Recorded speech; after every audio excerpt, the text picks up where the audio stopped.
Hello, everybody. This is Chase Oliver here, finally bringing you my WrestleMania 31 preview and predictions podcast, or otherwise, some people jokingly call it WrestleMania play button, since there's no number to indicate this WrestleMania. It's literally just a giant play button that the WWE has chosen. But WrestleMania 31, WrestleMania play button, or just plain WrestleMania, no matter how you cut it, we are going to be predicting this Sunday's show. Should be a fun predictions podcast, as always, with me is the former YouTuber, my good friend here on the interwebs, Ace the Wrestling Nut. Ace, how's it going? It's going pretty good. Yeah, so we got WrestleMania coming up in just a couple days now. Mm-hmm. So kind of looking forward to it. Eh. Yeah, this WrestleMania, I'll say this, not the most exciting build ever. No, definitely not. There's like one or two matches you're kind of interested in. Actually now three for me that I'm kind of interested in. But it's just like, it's not because, oh, the storylines are really good. It's more of like, oh, well, this could be a good match. And, oh, this guy's finally wrestling in the WWE. And, oh, this match became unpredictable now. So it's like, that's really all the excitement. It's not like the WWE's doing the excitement for me like they should. It's like I have to create my own reason why I'm excited for Yeah, this show. and it's more like stuff to look forward to post WrestleMania. Like I know Yeah. for what I'm most excited for is like I'm excited. I don't know. It's hard to say. Like I'm looking forward to Mania, but what I'm most excited for is what could happen, and the key word there is could. What could happen after Mania? Yeah, what could happen after Mania. Now, Uh, I like to do these podcasts around like an hour 30. And like really, to be honest, looking at this WrestleMania 31 card, there's not really much we can discuss here on this card, just as it stands as a whole. It just kind of feels like we'll just blitz through it and then that's the show. So that's why I'm going to play a game with Ace. You guys can play down below as well. And we're going to try to get ourselves hyped up a little bit more for WrestleMania. And we're going to be talking about some of our favorite WrestleMania moments, some of our worst WrestleMania moments, and so on and so forth. So now, Acers, we all know that this has been one of the worst roads to WrestleMania. But what was one of your favorite roads to WrestleMania? Even if the WrestleMania turned out bad, but what was one of the roads that you just sat there and you're like, man, I enjoyed that road? Um, I guess if I'm looking back, like for me, 21 always stands out because it was my first Mania. But I know the lead up to 25 I thought was amazing. I Yeah. mean, the show was, but the lead up to WrestleMania 25 was awesome. Like, 25 definitely the lead up to. Um, Even 27, like 27, there was a lot of things where it was kind of like that I wasn't looking forward to, but I don't know. I really liked the feel going into WrestleMania 27. You know, with Taker H, what The Rock was gonna do, even Edge and Del Rio. And also Cody and Ray, that was a good build up too. How about that? Yeah, Cody and Ray. 27 had a good, and 28 just really like. Honestly, to me, 28 was just Cena Rock I was looking forward to. Like, I mean, at the Hell in the Cell, like, End of Era, that was cool, but Minus the fact there's that they played the Metallica song over and over. Fortune, fame, ever in the memory will remain. it's funny. I was joking around with a buddy of mine the other day, and I just said the end of an era. Like he watches wrestling too, and I just said something like the end of an era, and he sent me the link to that Metallica song, and I've legit like I've never heard the whole thing. Like I've only heard the chorus, and like it's still just as off, just as awful. Like and for 28, like it was just what Cena and Rock were doing, and I was like, I mean Jericho and Punk was good, but I didn't care. Yeah. I felt like the big three matches were promoted well for 28, but like, like how can you get excited for Randy Orton and Kane? Yeah, or Johnny and fucking Theodore Long. Like, Team Johnny Laurinaitis. Actually, in WrestleMania 22 with like Ray and even like Cena Triple H, I really liked like the build. It was like a big, I don't know, it felt like a big fight. You know what I mean? Like they had Triple H working out, like it was a boxing match or something. Like Triple H and Cena had that big fight feel. I really wanted to see Rey Mysterio win. Michaels and Vince, even like Taker and Henry, like just everything. I really liked 22. I think 22 is one of those underrated shows that, I mean, there was no.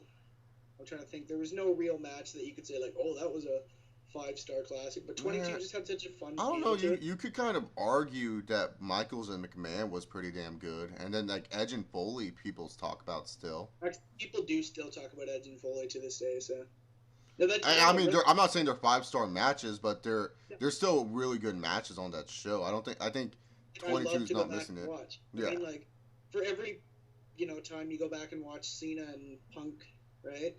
To go back and watch like those are some of my favorite matches to go back and watch. Yeah. Like see the hardcore stuff, not even like just the hardcore stuff, but just like when there's a good storyline and you just think back and like just the other day actually I was just looking up some old video game footage or something for like one of the SmackDown versus Raws, and like I came across Jeff Hardy, and so like I don't know how, but I just started watching like Jeff Hardy promos from like the end of '08, and just like it's so nice to be able to go back and watch a story unfold. You know what I mean? Like it's so cool to see like a character develop and grow, and and so those are some of my favorite matches going back to watch, and like the Michaels and Vince, for instance, like I loved that feud so much. Like I thought it was so well done.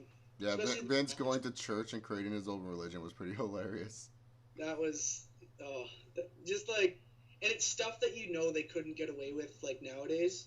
Yeah. Like especially even in like a society today that's like we lean more away from religion, but still like just it's in the mainstream media either nobody talks about it or they someone will thank God and that's it and they leave it at that. But like that was like blasphemy. Like yeah, he created his own religion. He fucking spilled the what's it called, the Baptist water, the water and stuff. He's like, oh, this tastes like shit. He did the Triple H spit. That was hilarious. Yeah. 22 that had a really good build, I thought, and it was just. But what was your favorite though, Ace, out of all of them?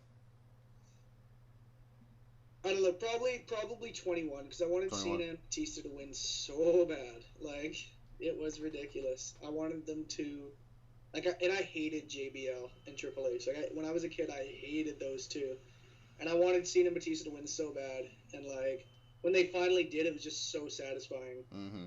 My favorite build would definitely have to be like 25, and you'll hear 25 from me soon enough. But yeah, that was one of my favorite builds because it was like the 25th annual WrestleMania. The match card, if you look at that match card on paper, so super fucking sexy. You're just like, oh my god, Randy Orton versus Triple H, Undertaker versus Shawn Michaels. You have freaking John Cena versus Big Show versus Edge. Not really a good triple threat for a world title, but that's good. That's decent enough. Like that has enough star power to carry itself. You know, like the only dude that was missing from that card that's considered really a star was like Batista. Like, if you look at it, like, Batista was, like, the only dude that was kind of missing from that show. But, like, other than that, man, like, that card was just, like, really, really, like, stacked. All the feuds were fucking interesting. Like, Jeff Hardy and Matt Hardy was great. Not Batista. Orton and Triple H was just phenomenal. Probably one of Orton's best character runs ever. And then you had, like, Michaels and Undertaker. How could you not be excited for, like, two fucking icons going at it again, like even though Michaels and Taker fought many times before, it was just like that extra element. It was just like they haven't fought in such a while.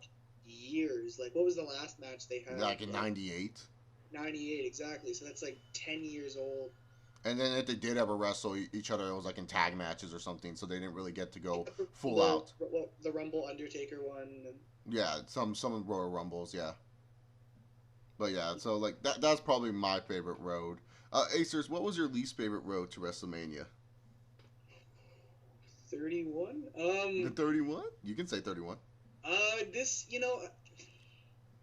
like I said, with the new unpredictability, I don't know if that makes up for the road, but it kind of makes me more excited now. Worst road. 20. Kind of a tough question. Maybe like 23. 23. Okay. Either 23. I'm trying to think back too. It's been a while. 26. I remember having kind of like a weird build. Yeah, 26 was like really carried by the Shawn Michaels feud. Yeah. Shawn and Taker feud, and then kind of like somewhat Cena Batista. Yeah, I was excited for Cena Batista, but I was way more excited with their SummerSlam match. Yeah, no, and then like Edge and Jericho was just like a one-word feud. It was like spear. And then like Vince and Brett, like their feud was like, I mean, it was okay, but like looking like even though you want to try to praise that feud for the microphone work, it's just like you still think of the match, and then you're just like, fuck no, I can't praise this shit. Yeah, like, and even like, and like, I don't know, especially Edge and Jericho. Like looking back, that was actually a really weird rivalry. You know what I mean? Like, Yeah, and it's like, and it was just like a basic standard match between the two. It wasn't like there was like some cool moment that you're gonna remember from there. It was just kind of like a basic standard match between those guys at 26. I was trying to think, maybe even 29 too, because like Punk and Taker was just. Punk and Taker was so lackluster. Like they could have done so much better. It's been Brock and Triple H. Even like, I keep saying even. Eventually, it's going to become all of them. Like Cena and Rock, I was way more excited the first time. This was just like the John Cena fucking show. Yeah, it was like John Cena's redemption tour. Like John Cena's worst year ever. Can you overcome it? Yeah. And then like, well, Swagger Del Rio, I thought definitely had the best build out of it. Oh yeah, that's when you know it's bad. When Swagger and Alberto Del Rio have the best fucking feud heading into Mania. Like that's when you know that's kind of like a bad road. When Swagger and fucking Del Rio, a guy that pretty much his only job in the company nowadays is to freaking job to Rusev, and the guy who stood up for himself and is now fired wrestling around the independents. That's when you know that was a bad road to WrestleMania, when those two were the best feud. You and I were talking about it. Like I remember watching with you the Del Rio package, the package before the match. We were getting like fucking teary eyed. Yeah, we were getting choked up. I remember watching that shit like live, and I had a bunch of friends over there like, damn, dude, that was powerful, man. Like that shit was good that was a good video package, and it was great because normally, like, you know, when you have a character like Jack Swagger that's all about America, you would think the Americans are more on his side, but he was just such an activist about it that you just hated him and you supported the minority in Del Rio, and that's great storytelling when the minority in Del Rio is getting more cheered than the fucking patriotic American Jack Swagger. Mm-hmm. It worked so well. Like the heat was there with, I forget who it was, but who was that like guy on Fox or whatever that called them out? Like I don't know, I don't care. But like the heat they had there was just, it was so good, and they were just doing everything right. And then Swagger had to get fucking busted for his DUI or whatever. I was going to win a world title, but then I got high. Man, it could have been so good. Like that could have been like, if he didn't fuck up, that could have been something we were like still talking about today. Yeah. I would agree with that. I would say 29 is a bad road, but I always remember 23 was just kind of lackluster. Like Shawn and Cena was just kind of like, because like people forget about this, but Shawn Michaels and John Cena were World Tag Team Champions at the time of WrestleMania 23. The WWE never mentions this, which boggles my mind. But John Cena and Shawn Michaels faced off against each other as World Tag Team Champions. And so, like, they never mentioned that. And really, the whole John Cena and Shawn Michaels feud heading into Mania was just like, oh, will Shawn turn his back on John Cena? Will he kick him in the face or not? Like, that was literally the storyline of Shawn Michaels and John Cena. It was, like, really, really boring. Batista and Undertaker, it was like a weird moment of time because Taker chose Batista out of everyone. You know, I felt he should have chose Cena. But, you know, Taker chose Batista. And it was kind of like, oh, we're going to try to force Batista to turn heel. But the fans, they didn't really want to boo Batista. But the fans didn't really want to boo Undertaker. So they didn't know who to really cheer for in this situation. It was just kind of like, oh, these are two monsters going at it. And then you look at the Battle of Billionaires, which is like the best feud. But it was just like, okay, it was only interesting because it was Vince versus Donald Trump. It wasn't interesting because of Bobby Lashley. It wasn't interesting because of Umaga. It was only interesting because it was Vince and Donald Trump. Oh, yeah, let's throw in an extra caveat. We have Stone Cold Steve Austin as the referee. Yeah, and, like, I find they mention it more, with going back to your tag title thing, they mention it more for Eddie and Ray. Yeah. That was an opener. This was the main event of WrestleMania. For the WWE Championship. The WWE Championship. And they never mentioned the time that two tag team champions faced off in the main event for the biggest championship in the company. It was just a weird, and those were the only matches I really cared about. Like, I mean, you always kind of look forward to Money in the Bank. You always look for, like, but that was really it. They had the shitty Divas women's title match. They had that ECW, and then fucking the Extreme Rules won away like 2 nights later. And I can't even remember. Oh, Khali and Kane. That was fucking horrible. Oh, God. Yeah, see, See, WrestleMania 23, and I remember too, like, I forgot WrestleMania 23 was happening because I was at my aunt's wedding, and my mom was asking, are we ordering WrestleMania this year? And I said, wait, WrestleMania's tomorrow? No, I thought it was next Sunday. Like, I forgot that WrestleMania 23 was that Sunday, and they were overblowing WrestleMania 23 too. Like, Vince put on a lot of marketing strategies towards 23, so I kind of forgot that one was happening. So, 23 for me was definitely the worst road. But, Acers, I just want to ask, whether you watched it through the time from the road to the beginning, or you just watched it and you said, man, that was a great show. What was your favorite WrestleMania of all time? I battled it for a Oh, while. look at this. We have a wild gold standard 000 here. Guys, Ross, aka Gold Standard, is here to do the podcast as well. Ross, we're just asking some WrestleMania related questions before we get into the predictions. Right now, we are asking what is your favorite WrestleMania, and Ace is going to give his answer right now. Okay. I've been thinking about it for a while, and like I always try to think around this time, like what's my favorite Mania, and like 21 was my first, and for a while I always kind of just thought like, oh well, 21's my favorite just because it was my first. But the more like I watch other Manias, and as time kind of goes on, and I go back and I watch old ones, I think to this day 21's probably my favorite. Just like not only for the amount of stars it built, the careers it launched. It's such a fun show to watch. Like I just love, like every year for Mania, like I always go back and I make sure to try to watch 21 and just it's just such a fun, like it's hard to explain, just such a fun show. Like there's a couple things like you got the sumo match, which is kind of fucking stupid. And then you have Christy Hemme versus Trish Stratus, which was pretty bad.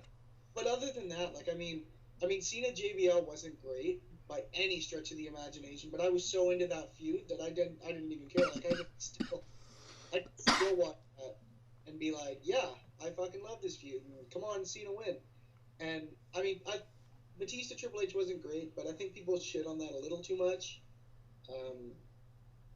But other than that, like every other match I thought delivered. Like Eddie Ray, the ladder match, Taker and Orton, Michaels and fucking Kurt Angle speaks for itself. Like it's just, I love that show. Like I love going back and watching 21. So I'd say 21 is my favorite. Ross, what's your favorite WrestleMania? That one's always a tough one for me. A lot of people say 17. That's definitely up there. I'd probably go with 19. 19? Okay. Just because I like the that was one of the first Manias where I was like really like I was starting to kind of understand a little bit more about wrestling. So I was I was like 12, 13, so I was getting up there. And I was becoming a little bit more knowledgeable, and I just loved like the build up for like almost every match, like Jericho and Michaels and Angle and Lesnar was always cool. Rock and Stone Cold. This was probably the first time like I really got to really truly experience a Rock Stone Cold build, because the first one in '99 I was still pretty young. And then 2001, that was when I was kind of like I was watching Pokemon. And I was in that I liked wrestling. I liked wrestling, but I think I had just gotten back into watching wrestling because I was more of Pokemon. So like I really didn't experience that build much. So then like for this build in 2003, I was like full on wrestling. So I truly got to experience it, and it was just a fun show. Like I remember the stadium in Safeco Field. Like I'm a huge baseball fan, so to see them wrestle in Safeco Field, like it's just awesome. And the stage and everything, and Limp Bizkit, the Miller Catfight Girl. Oh like, God. This is the time puberty was starting to hit, so it was crazy. Yeah, WrestleMania 19. Yeah, I'd probably say it for sure. I always used to say WrestleMania 20 though. Yeah, WrestleMania 20 is probably my top 5. Like 20 would definitely be much more higher, but it's just like going back and watching 20 for me, I just get depressed. I can't look at them. Really? I can't watch it and be like, oh man, I really love that show, because like it just literally depresses me. But yeah, so that's just me. But for me, it's always like hard because I love 14, and I love 21 as well. Like those are the two manias that I just like love watching. They're easy for me to watch.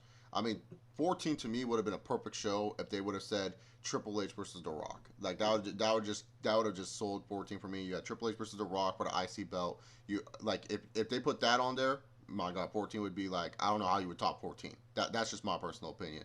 But like I like 14 because like Undertaker and Kane storyline, like as a little kid, that shit was fun as hell to watch, man. Like that, like people think that what Bray Wyatt's doing right now is like all fucking awesome. Hell no, dog. Go watch Kane and Undertaker, watch that, and you'll fucking see that. Like I still love that promo where Undertaker's walking through the fucking lightning just to go tell his brother he's gonna challenge him to WrestleMania. Like that shit still gives me chills to this day. Yep. Austin and Michaels, not really the best title match you'll ever see. But it created such a great moment, and Mike Tyson, you know, one of the best celebrities in WWE history. So, like, 14 for me, I would have to say it's my favorite. There's other good matches, like Triple H fought Owen Hart on this card. The Rock took on Ken Shamrock. You know, you also had the return of LOD on here. You had Cactus Jack and Terry Funk taking on the New Age Outlaws. I think it was called Chainsaw Charlie at the time, in like a dumpster match. And I like the different stage that they had for 14. Like it was like kind of like an angled stage and stuff like that. So for me, 14 is probably my favorite, but 21 is definitely like the close second. Like if 21 just had better main events, then I would have no problem with it. Yeah. Like the main event. With 21. Like the world title matches, both of them are just kind of like, okay, Batista, Triple H, it's passable, like you can deal with it. Yeah. But Cena and JBL is just complete fucking garbage. It was just. I remember being so pissed how short that was. Yeah, and it was like JBL. It was pretty much like a John Cena match today. JBL just kicked his ass the whole time, and Cena pulled out the 5 moves of doom and won. Like Angles Michaels, one of the best WrestleMania matches you'll ever see. Orton and Taker, really good match. Eddie and Ray, really good WrestleMania opener. But then it's just like afterwards, it's like you get a crappy women's match on the side. I mean, if Lita was healthy, obviously we would have gotten a better one. And then you have a sumo wrestling match. Like if 21 just had a better ending, that would be my favorite. But I feel like 2014, just every match is really watchable on that show, and it's not really that bad of a show. So I have to say WrestleMania 14 for me is like my favorite WrestleMania. But guys, with every favorite, there's a least favorite. So Acers, what's your least favorite WrestleMania? Yeah. What? See, everyone says like 9 and 11, and I don't be different. I'm always different. I'm way different with this one. I've gone back and I've watched WrestleManias, but I've always been like an advocate where I've said like, you know, like you can still go back and appreciate something, but it's not the same as watching it live. So I'll go off. My first WrestleMania was 21. I'll go off like what I saw live and what I was most excited for and what I was, you know, pissed off about. And if I'm looking at that, honestly, I'm thinking either 25 or 29 because 29 to me, like, there were big matches and there were big names. And I remember, once again, you and I talking about it at the time and saying, like, man, look at all the star power that WrestleMania 29 has. And it just didn't do it for me. Very lackluster, man. Like, literally, like, two matches that were, like, just, like, considered good became great. Yeah. Like, Triple H and Lesnar was just good. People called that great. CM Punk and Undertaker is massively overrated. Like, people call that, like, one of the best WrestleMania matches you'll ever see. And I'm like, no, that's just a good match on a shitty fucking show. I've never understood, like, I just don't get it. Like, with 29, like, just that, yeah, like, there's nothing where I can say, like, that was horrible, that was awful. But there's nothing I can say where, man, that was cool, or I was really excited about that. And it was so predictable. Like, I knew H was going to win. I knew Cena was going to win. I knew Taker was going to win. It was just like, you were going into it, and you were just relying on the fact that there was these big names. And it didn't work. Like, sometimes it works when there's big names. Other times it's just like, And even the undercard, like, it was the Shield, they fought, like, Big Show, Sheamus and Orton, and I thought that, like, the whole thing there was kind of cool, with, like, them trying to get along to beat the Shield, but, like, even that was just quick and whatever. And this was, once again, like, this 27 was the last time they had the the Money in the Bank, and I felt like once they took away Money in the Bank from Mania, it kind of hurt, because that was like one thing that with Mania you always kind of look forward to, and by 29 it was dead, and so like Hell No versus Ziggler and Langston, like Jericho and Fandango, and I can't even remember the Divas match. Oh, it got cut. That was it. Yeah. I didn't mean to set myself up for that joke. I literally couldn't remember what the Divas match was, but Wasn't it with Snooki? No, that was 27. That was the one with Snooki. Oh, 29 got cut. It was supposed to have the Funkadactyl. Yeah, the Funkadactyls versus the Bellas and the Road Scholars. But that got cut, and so 29. I just thought was just such a weird show. And like normally I like when they're in big markets like LA or New York, and especially even like for sports when like hockey last year. You guys know I watch hockey. Like when LA and New York were facing each other, it made me care that much more because it's a big market. And it's the same with Mania. Like Mania 21 was in LA, right? Mania this year was in New York, and so I thought it had a big feel to it, right? Biggest city in the world, all this, right? Yada yada yada. Cena Rock again. I guess it'll be cool. But no, it fell flat to me. And 25 was bad too. But I from what I've seen live, 29 was probably my least favorite Mania. All right, Ross, what's your least favorite Mania of all time? It doesn't have to be what you've seen live. It's just in general, just watching over the years. Just watching. I'm not really big on the older WrestleManias. So like the ones, I'd say probably the first 10. I'm not too big on them. Other than like a couple exceptions, like 10 and like 6 and all that shit. So I'm pretty much excluding all of those for the most part because I really didn't experience like the hype for those and everything. This one's really tough. Comes down to a few for me. 13. Ooh. Other than that one match. Taker and Sid. 15's pretty bad. Taker and Sid, yeah, that's the match you're talking about.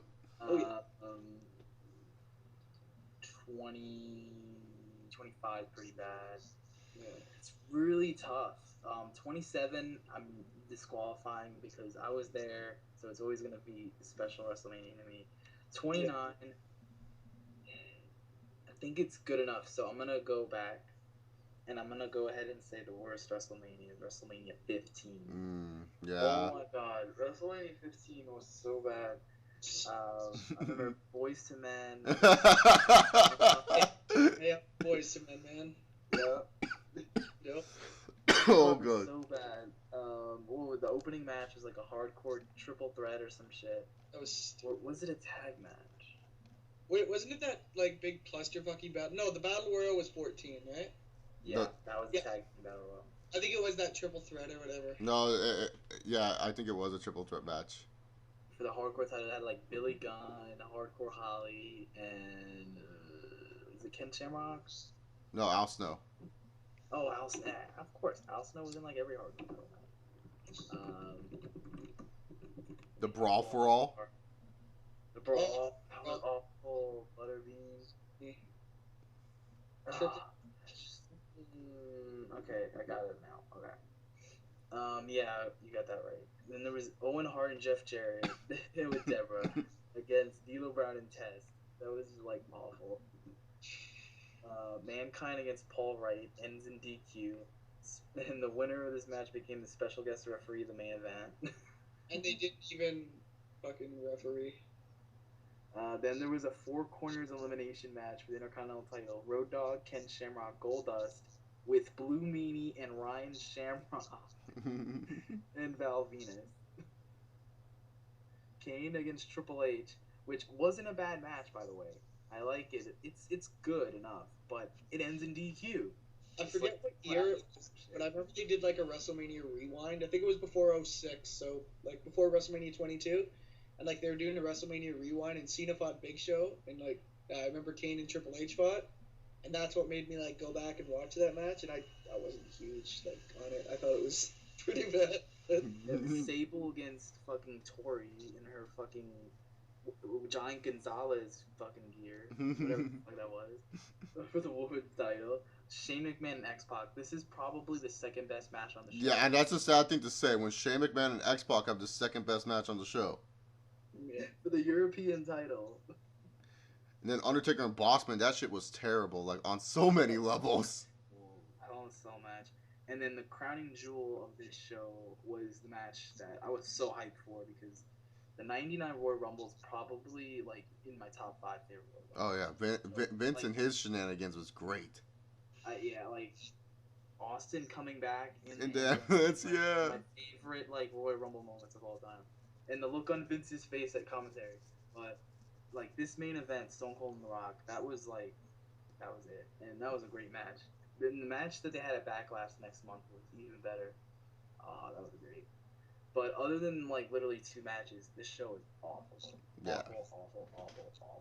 I watch it sometimes just for comedic humor, just to laugh at it.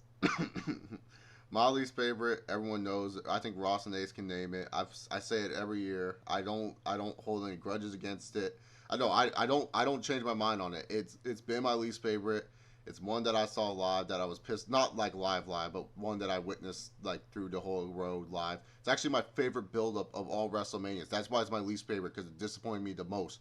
Was WrestleMania 25. I was so hyped for WrestleMania 25. You don't even understand. 25, I was jacked up for. I was like telling my friends that 25 was going to be awesome and stuff like that. Like, this is when I was like, because I was in high school, and like a lot of people did not know I was like a huge wrestling fan, and I was kind of afraid to admit it.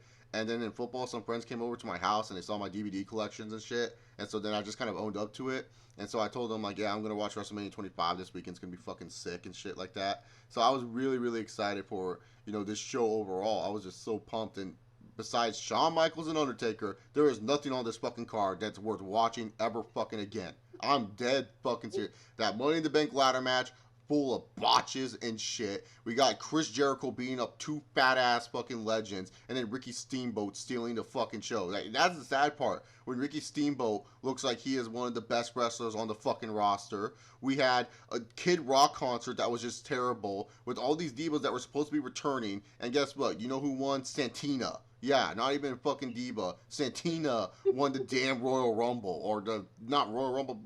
Divas Battle Royale, Miss WrestleMania. I remember, like, once it started, it was like, oh yeah, by the way, Tori Wilson's in this match, Molly Holly's in this match. Like, what the fuck? We didn't even know they were in this match. Yeah, they were gone like that. Like, what? Yeah, no, like there was so many like well-known divas that were coming back, and then the thing that pissed me off the most, Jeff Hardy and Matt Hardy slap dab in the middle of the card. Like, Jeff Hardy and Matt Hardy was one of the feuds I was so interested in. That video package, Crash, you're going down, like that was just great. And you put that in the middle of the card, and not only that, I would figure, if you're putting it in the middle of the card, okay, this match is going to get 25 minutes, maybe 30. It's going to be one of the longer matches of the night for sure. But instead, it's really short and really disappointing. Like, I didn't get the full effect that I felt like I should have out of this Jeff Hardy and Matt Hardy match. And then later on, like, you don't main event with the best match on the whole fucking show.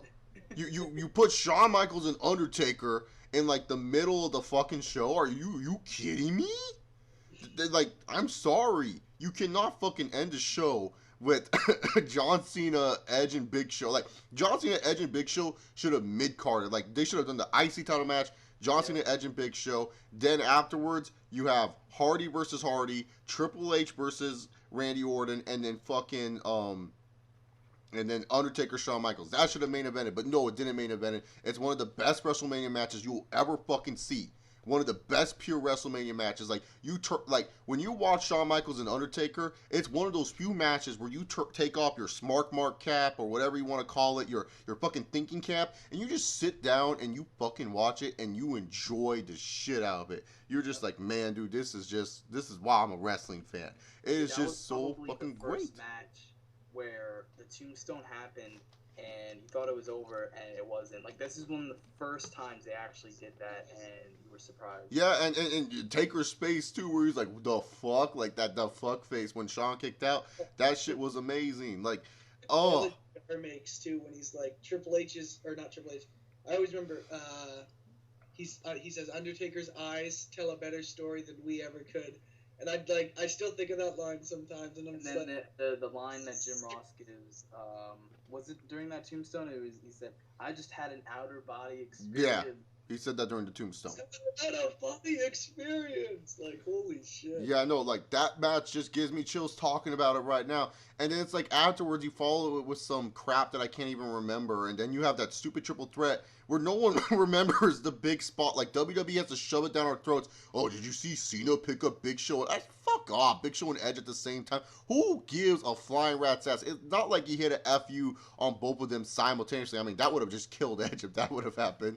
But still, it's not like that was such a cool feat to remember. And then Triple H and Randy Orton, what hot garbage was that shit, man? Like, oh man, like Randy Orton was like the hottest character on television, and it's like, nah, let's not give him the title. Triple H, you deserve a WrestleMania main event win. No, the fuck he doesn't.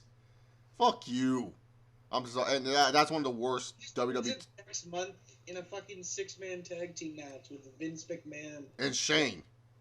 That was, oh yeah, but Batista's supposed to be in that match. No, yeah, it was Orton, but it was Triple H, Batista, and Shane versus Randy Orton and the rest of the Legacy dudes. Yep. But Batista was supposed to be in it, and then Vince was like, "No, I want to be in it." No, Vince was originally in it, but then Batista came back. Yeah. That's it. Okay. Yeah, Vince was originally in it, and then like they were cornering him, and then Batista came back just in time. But like 25 to me is just like the fucking worst. Like it just doesn't deliver on anything at all. Like you can tell because I forgot some of the fucking matches on this card. I just forget so much of 25. I want to erase everything from 25 but Shawn Michaels and Undertaker. That's the only thing that saves this show. Like everything else on this show, forgettable. You don't need to see it in your life ever again. You don't need to talk about it ever again. You don't need to.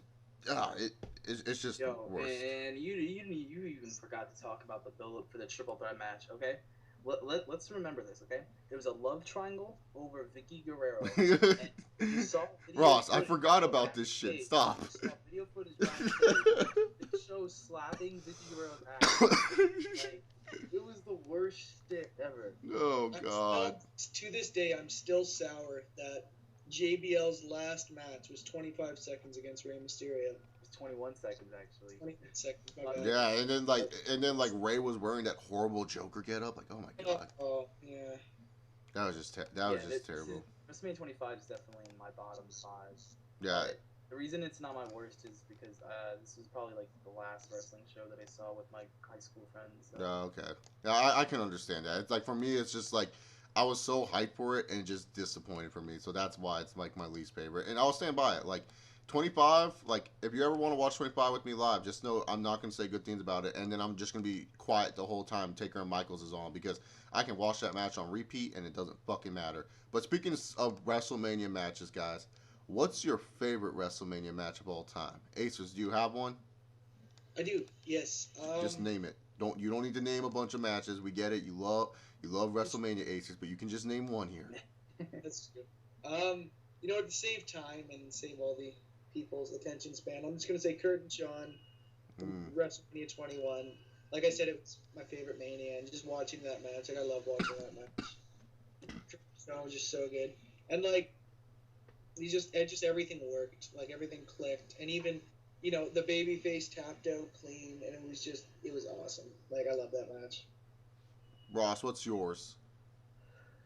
I always used to like, it was always a hard choice for me, but this is definitely the match for sure. WrestleMania 12, the Iron Man match between Bret Hart and Shawn Michaels. The boyhood dream has come true. True for Shawn Michaels. Probably one of Vince's better calls in his life. Yep. I remember the crowd being like so like kind of like the whole match until like the last like 10 minutes. But I rewatched the match like 2-3 years ago, and I want to do it again soon. But it's an hour, so like you can't just watch it anytime. Yeah. But I don't get bored with it. Like I think they fill up the time pretty good. There might be a couple minutes here and there where it's just kind of like slow, but that's expected. But the last 10 minutes and how it builds up, and then I remember as a kid when the time ran out, I was just like, no, wait, Sean's gotta win this. No, you don't end it this way.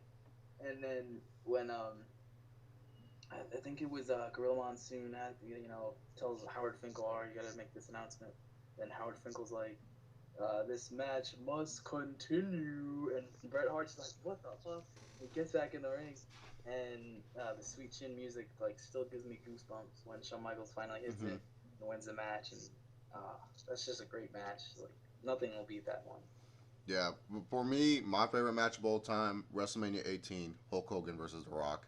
Not the best match you will ever see, like technical wise, but like goddamn, that crowd gets me every fucking time. Like they react to such little shit. It was amazing. It was just like Hogan would do a back rake and the fans would go like ballistic. Like it's a back rake. What the fuck? Like it's amazing how crazy that crowd is. And to this fucking day, no matter what, I always mark the fuck out when Rock hits the rock bottom on Hogan. 1, 2, Hogan kicks out and starts hulking up. I'm getting fucking chills just thinking about it. Hogan starts hulking up. The Rock looks at the Hogan with his big old eyes, goes for the Rock open palm slap. Hogan no sells that shit, points at the Rock. Rock goes for another one, freaking like blocks it. 1, 2, freaking big boots the Rock, and then later on goes for the leg drop. Freaking JR says he beat Andre the Giant with that move, and then the Rock kicks out. Like, oh my god, that's one of the best sequences in wrestling history, man. Like that you can never top that. Like I just loved it because like Hogan was supposed to be this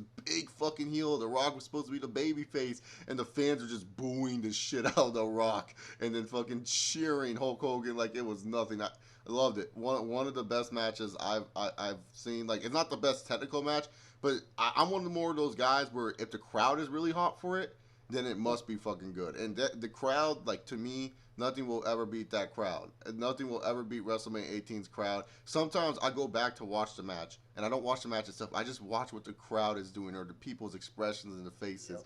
Like Hogan's a legend for a reason, people. Like, there's no one in the wrestling business that could ever replicate what he did with that crowd that night. He controlled the shit out of that crowd, and that's why I love that match so much. But, guys, we got to talk about some bad WrestleMania matches, too. So, what's the worst WrestleMania match you've ever witnessed? Yo, this might be harder than the best one, because there's so many bad ones. There's so many. There's so many, but mine is so easy to choose. I was so fucking pissed at this match. I think I know what you're going to pick, honestly. Oh, okay. I think I know what you might pick. I got to think about this for a while if you want to go first, Chase. Ross, do you have one, or do you need to think still? I need to think a little bit longer. Okay, mine is Goldberg and Lesnar. I don't give a fuck. That is the worst fucking match I've ever fucking seen in my life. Like, keep in mind, guys, this is like a huge fucking match. You have Goldberg, who like was one of my favorite WCW guys. The guy went 173-0 in WCW at one point, dominating fools, taking on, kind of like WWE's version of Goldberg and Brock Lesnar, a dude who just dominated fools. It was two legit badasses. The only person that could referee this match was the fucking bionic redneck himself, Stone Cold Steve Austin. That was the only dude who could referee these two Mack trucks going at it. And what we got instead was these two just staring at each other the whole time, doing lockups for no reason, doing boring rest holds the whole match. Austin was even sitting there like, what the hell are you two idiots doing? Random finishers that made no sense. It was just so flippin' bad. Like, it was just so terrible. And it didn't help even more knowing that Goldberg wasn't re-signing with the WWE and that Brock Lesnar was saying, see you, bye, I'm going to go become a Minnesota Viking after this shit. It was like, oh my god, dude. This match is just horrible, especially if you know the build-up. Like, keep in mind the build-up. Like, this shit, they were teasing Goldberg and Brock Lesnar since, like, SummerSlam of 03. They had like a little backstage vignette with Goldberg and Lesnar. Then later on a Survivor Series, Goldberg comes up and introduces himself to Brock Lesnar again. Then later on at Royal Rumble, you have it where Brock Lesnar's the WWE champion. Goldberg is like, freaking freaks him out. Lesnar cost Goldberg the Royal Rumble, and then afterwards you have it where Goldberg cost Lesnar the WWE championship. There's so much great shit that makes us say, oh my god, this should be awesome. But it was fucking terrible. It's like, the only other match that's as bad is Bret Hart versus Vince McMahon for me. That's it. Goldberg Michaels. Fuck that match. For me, going off once again what I've seen like live, like in person, not in person, but you know what I mean. You actually just said it was Vince McMahon and Bret Hart, because this match, like when Bret Hart first came back, like everyone was like, "Oh my God, Bret's coming back, Bret's coming back, Bret's coming back," and nobody knew at the time, like, what was it, like he couldn't, like his insurance wouldn't cover him because of the stroke or whatever. He got hit again, and so I didn't know this at this time, and I remember, like, you know, thinking to myself, I was like, man, this is going to be awesome, it's going to be so cool, they're going to do all these cool things, like, fucking Vince is going to pull out all the stops, Bret Hart's going to get the shit kicked out of him, and then Bret Hart's finally going to win, because I figured, well, Bret Hart wouldn't just come back to fucking lose to Vince McMahon, and so I figured Bret was going to win, and it was just the longest, boringest beatdown I've ever watched in my life, holy shit. And, like, right away, I thought it was something cool. It was like, oh, McMahon bought the fucking Harts. Ha, ha, ha, got you. And then, like, 2 seconds later, Bret Hart was like, no, you didn't. They fucked you over. And then it was just, like, I swear to God, it was, like, 2 hours of just, like, I'm sure it was only, like, 15 minutes, 12 minutes, but it was just so fucking long and excruciating. And it just dragged the show. And I think that's one of the reasons I say, like, WrestleMania 26 is just such a weird show for me. Just like that right in the middle of it just killed it for me. Like it just brought me down so much. Like even more recently, with Randy Orton and Seth Rollins, when Orton finally beat the shit out of Rollins, it just reminded me so much of that, because it was just this slow beatdown. And it's like, okay, we get it. You know, Bret Hart's been waiting to do this for like 13 years, and it's like, okay, I can get behind that. But it was just I thought it was just not done right. Like, it was just done so boring. And it was right in the heart of, like, once they switched to PG, so there was no blood, there was no, right, nothing over the top like that. And it was just, that's one of those matches where, like, I don't argue a lot of times that every match needs blood, but that could have used blood, that match. Just see McMahon being carted out in a wheelchair, like, busted open, that would have been sick. But it was just awful. It was just not a good match. So out of all the ones I've seen live, and that's definitely one of them, especially with the hype going into it. So Bret and Vince for me. Ross? Okay, I'm gonna do a countdown in a sense to this, but I'm not gonna go in much detail. Okay, so 5th worst, Goldberg Lesnar. Yes. 4th worst, Taker vs. Kane from WrestleMania 20. Oh. The build up to that match. Oh. It was only like 10 minutes. I was like, yeah, it was so bad. Very bad. Sid and Taker, WrestleMania 13. Bret Hart coming out to troll. Then 2nd worst, fucking Undertaker, and it was supposed to be Nathan Jones against Big Show and A-Train. God, yeah, that's... Nathan Jones gets attacked in the locker room beforehand, and it's just a boring ass handicap match. And then he comes out, and yet, even though it's a handicap match, you can attack them and not get disqualified. Yeah, exactly. It was stupid as fuck. I almost picked that as my worst. But the absolute worst piece of shit of all time, Michael Cole against Jerry Lawler, WrestleMania 27. I was there in person watching that match, and I swear to God, it felt like it was 30 minutes, and it was never ending. It was stupid. The only reason I was semi-interested is because Stone Cold was special guest referee. It was so bad. Yeah. Oh my God. Like, I swear to God, like, the stadium was just so quiet during that. It was, and I think there was some boos too. It was just terrible. Oh my God. I can't believe they cut Sheamus and Daniel Bryan to let that go 20 minutes. Like, that was the worst decision they ever made. Because like Michael Cole and Jerry Lawler, like the whole point of that match was like, okay, finally Jerry Lawler's going to get his hands on Cole. He's just going to kick his ass for at least like 3 minutes. It's going to be funny. We're going to have a beer celebration. That's it. But no, WWE was like, no, let's make this like 15 minutes and then like all of a sudden let's have it where Michael Cole wins by DQ. Like, no, okay, Michael Cole, I get it. You guys liked his heel character. WWE, but seriously, did you guys really need to extend this feud? Did we really need to get JR involved in this, being like, oh my god. We got like 3 pay-per-view matches. Yeah. Yep. Just Yeah, stupid. Swagger got involved. Yeah, Swagger got involved. Like, the only good thing about Swagger getting involved is Michael Cole said what was on everyone's mind. You're like one of the most forgettable world champions ever. He was. I mean, he had a point. No one remembers Jack Swagger's title reign. And didn't was it, which one was it? Didn't Lawler and Cole have a match or something, and then didn't Lawler pour like barbecue sauce on his foot and shove it in Michael Cole's mouth or something? Yeah. It was gross. That was fucking. Yeah, that was over the limit. Man. So That match for fucking number 2. None of their matches were quick. They were all these long, drawn-out fucking pieces of shit that I hated. And I don't even want to talk about. Like, yeah, exactly. Like, the worst. Oh god, Michael Cole versus Jerry Lawler. But you know what? Even though there's some worse matches, there's some dream matches that we all dream about. And this will be the last questions before we get into the WrestleMania 31 predictions. And I know people are saying, but where's the predictions? Don't worry, we'll get to them. These matches are not that important. Like, you will get to these guys. So anyways, I'm being honest here. Not a lot of these WrestleMania 31 matches are important. But what's your guys' dream match for WrestleMania? Like, what was the one match that you wanted to see but you never got to see?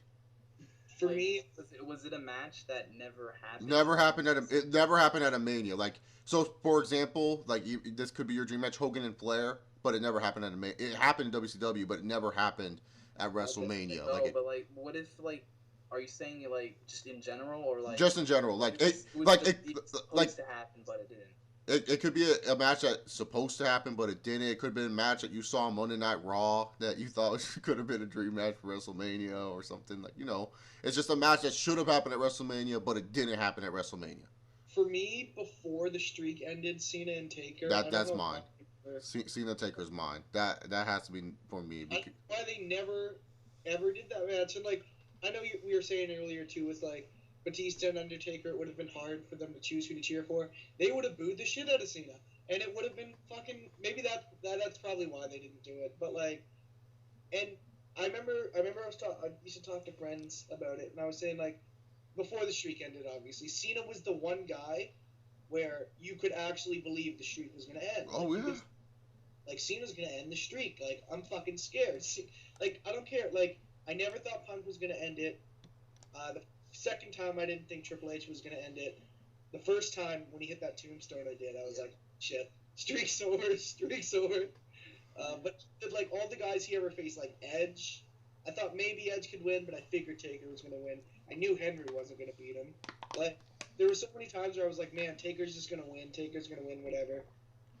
I mean, I said it against Lesnar, but yeah, well, no one predicted that at all. Like, everyone was choosing. Like, people said Lesnar could beat it, but like Cena was for sure was like, oh my god, you would be sweating bullets. You wouldn't know who to choose. It was between John Cena or the fucking Undertaker. Who's going to win this match? So I can't believe they never did, especially because they were both on the roster, and they could have done it so many different years, and they just never did, and they never got around to it. And it was like, why not? Like, two of your biggest. It's so fresh. Should have done it at WrestleMania 23 instead of Batista Yeah. and Taker. As much as I liked Batista and Taker, that should have been the year for Cena and Taker. yeah, exactly. Ross, what's yours? Because Ace and I are both Cena and Taker. At first, I didn't know what it was, but I know what it is now. Okay. They should have, and I know this is your favorite WrestleMania match, but I would have had it different. I would have had Hogan against Austin. Oh yeah, Hogan Austin. Yeah, well, I'm fine with that. I would have been good with it. Hogan and Austin. To me, that would have been the bigger match. I liked The Rock a lot, but Austin was my guy. Like, yeah. And Shawn Michaels was my number 2, but once Shawn Michaels left for the back surgery and was gone 4 years, Austin took that spot and never relinquished it. So I always wanted to see Austin against Hogan.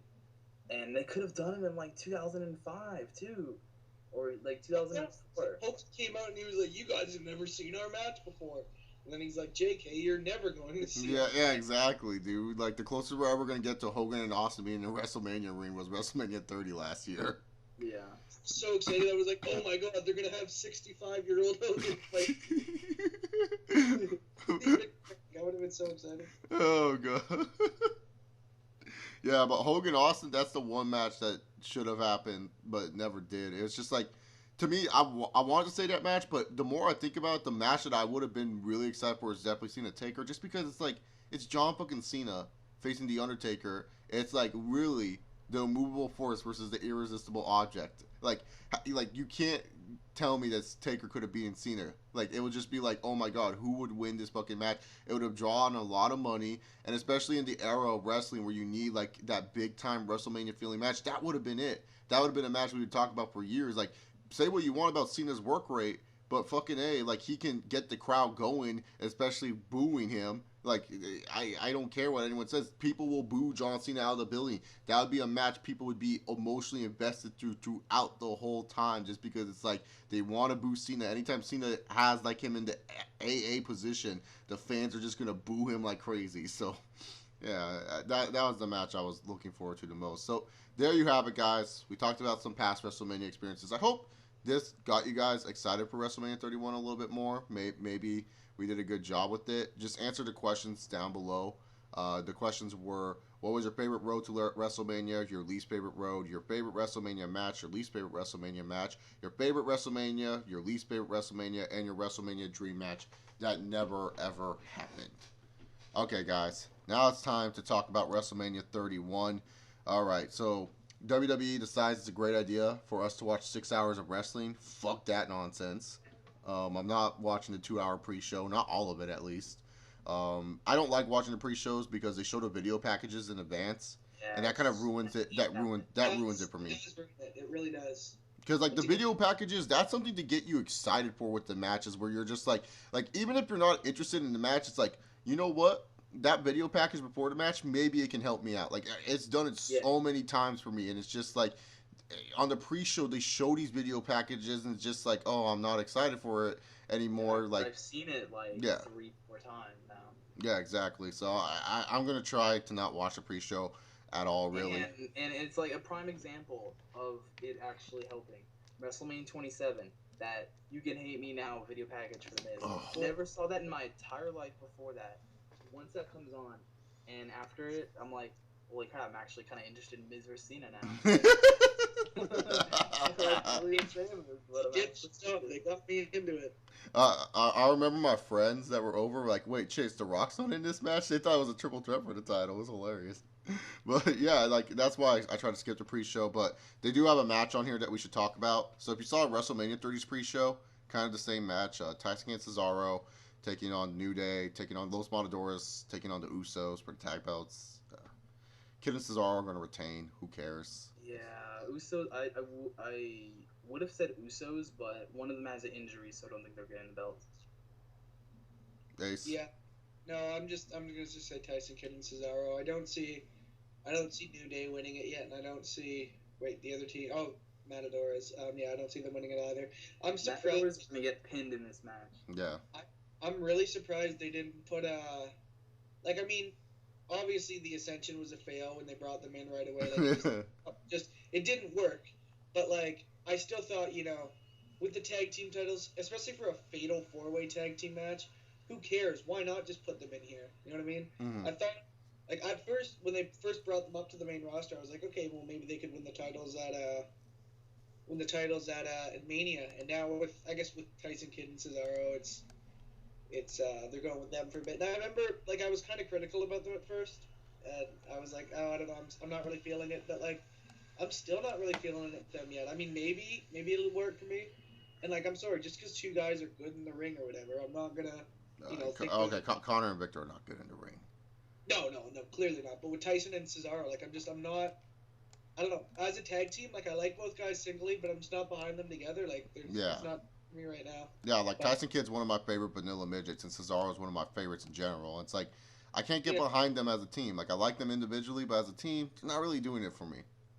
No, yeah, I'm not into it.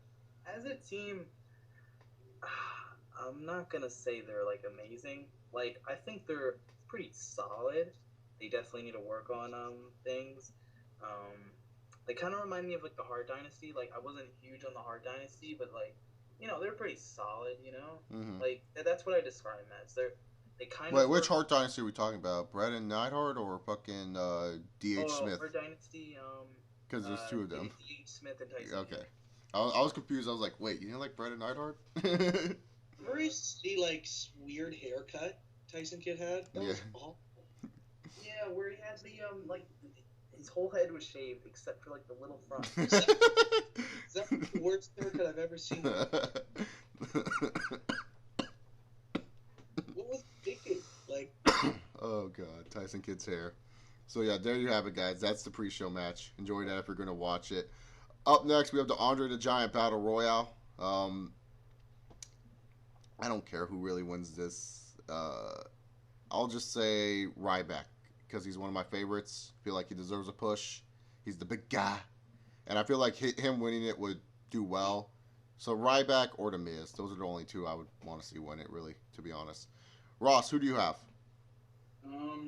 Whoever wins the NXT tournament gets that Battle Royal. I really think they're gonna try and push somebody new. Like, especially if it's Finn Balor that went. Well, I'm pretty sure he's winning that tournament. I really feel like this year they're just gonna be like, oh, we need to debut somebody in a big way.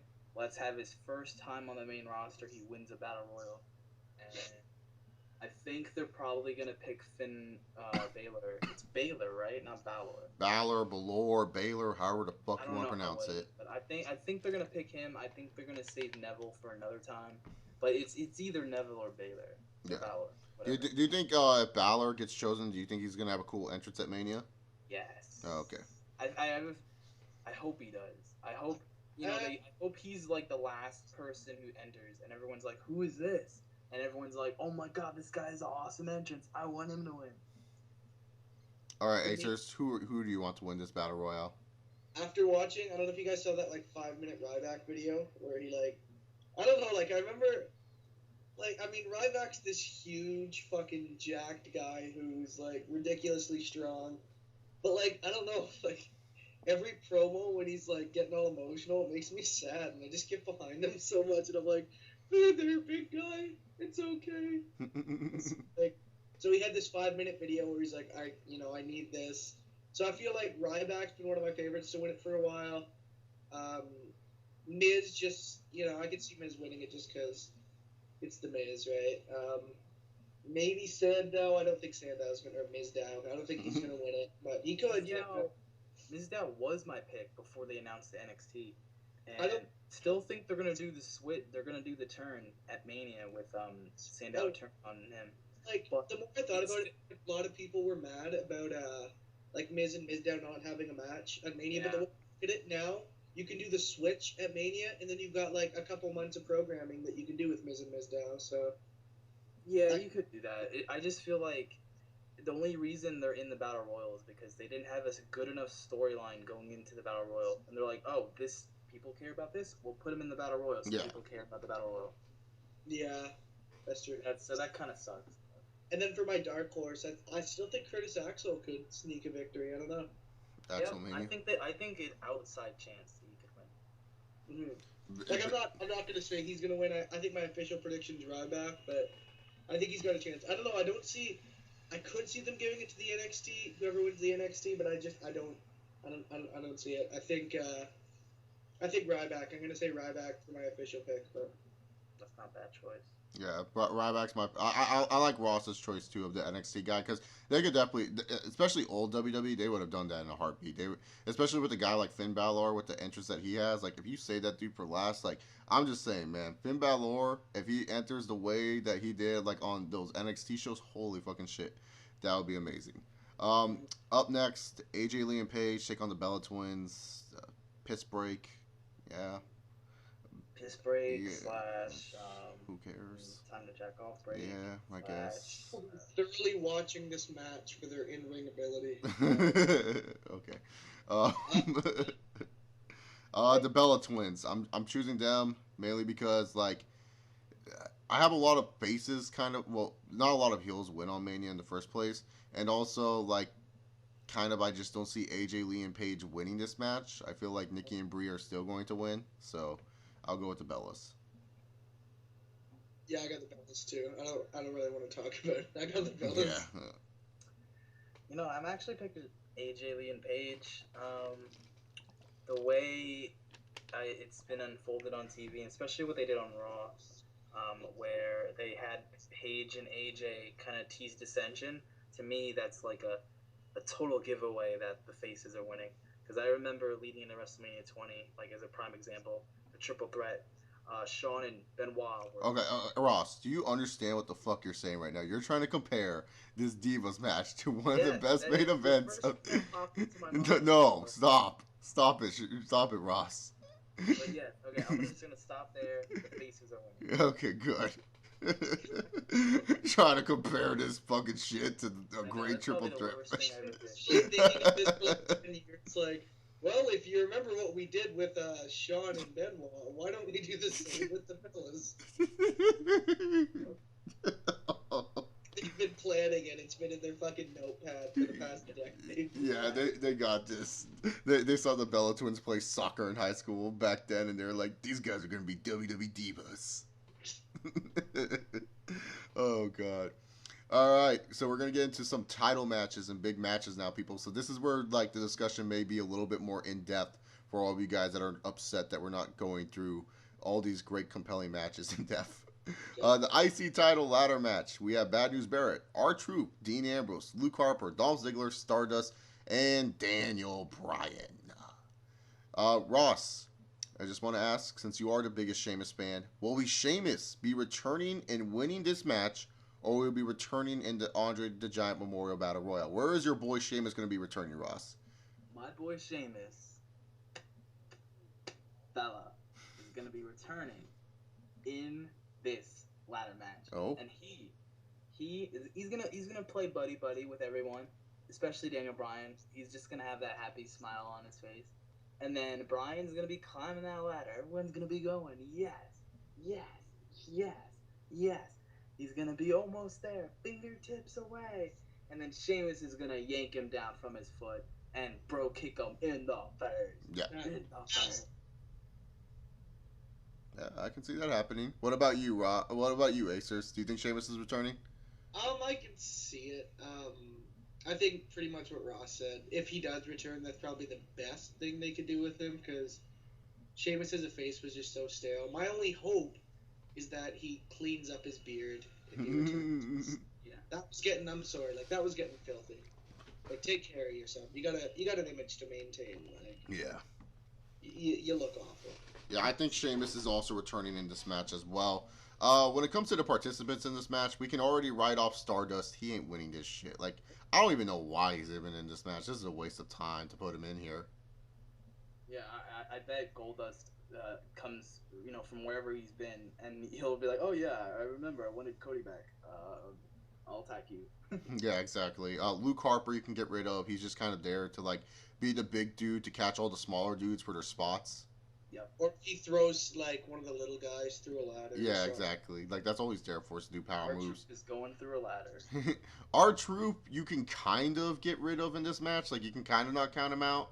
But, like, the thing is, it's like, he's been so heavily pushed. And that shows how much WWE Creative loves this dude. R-Truth was doing jack shit all last year. Like, you forgot this dude was on TV.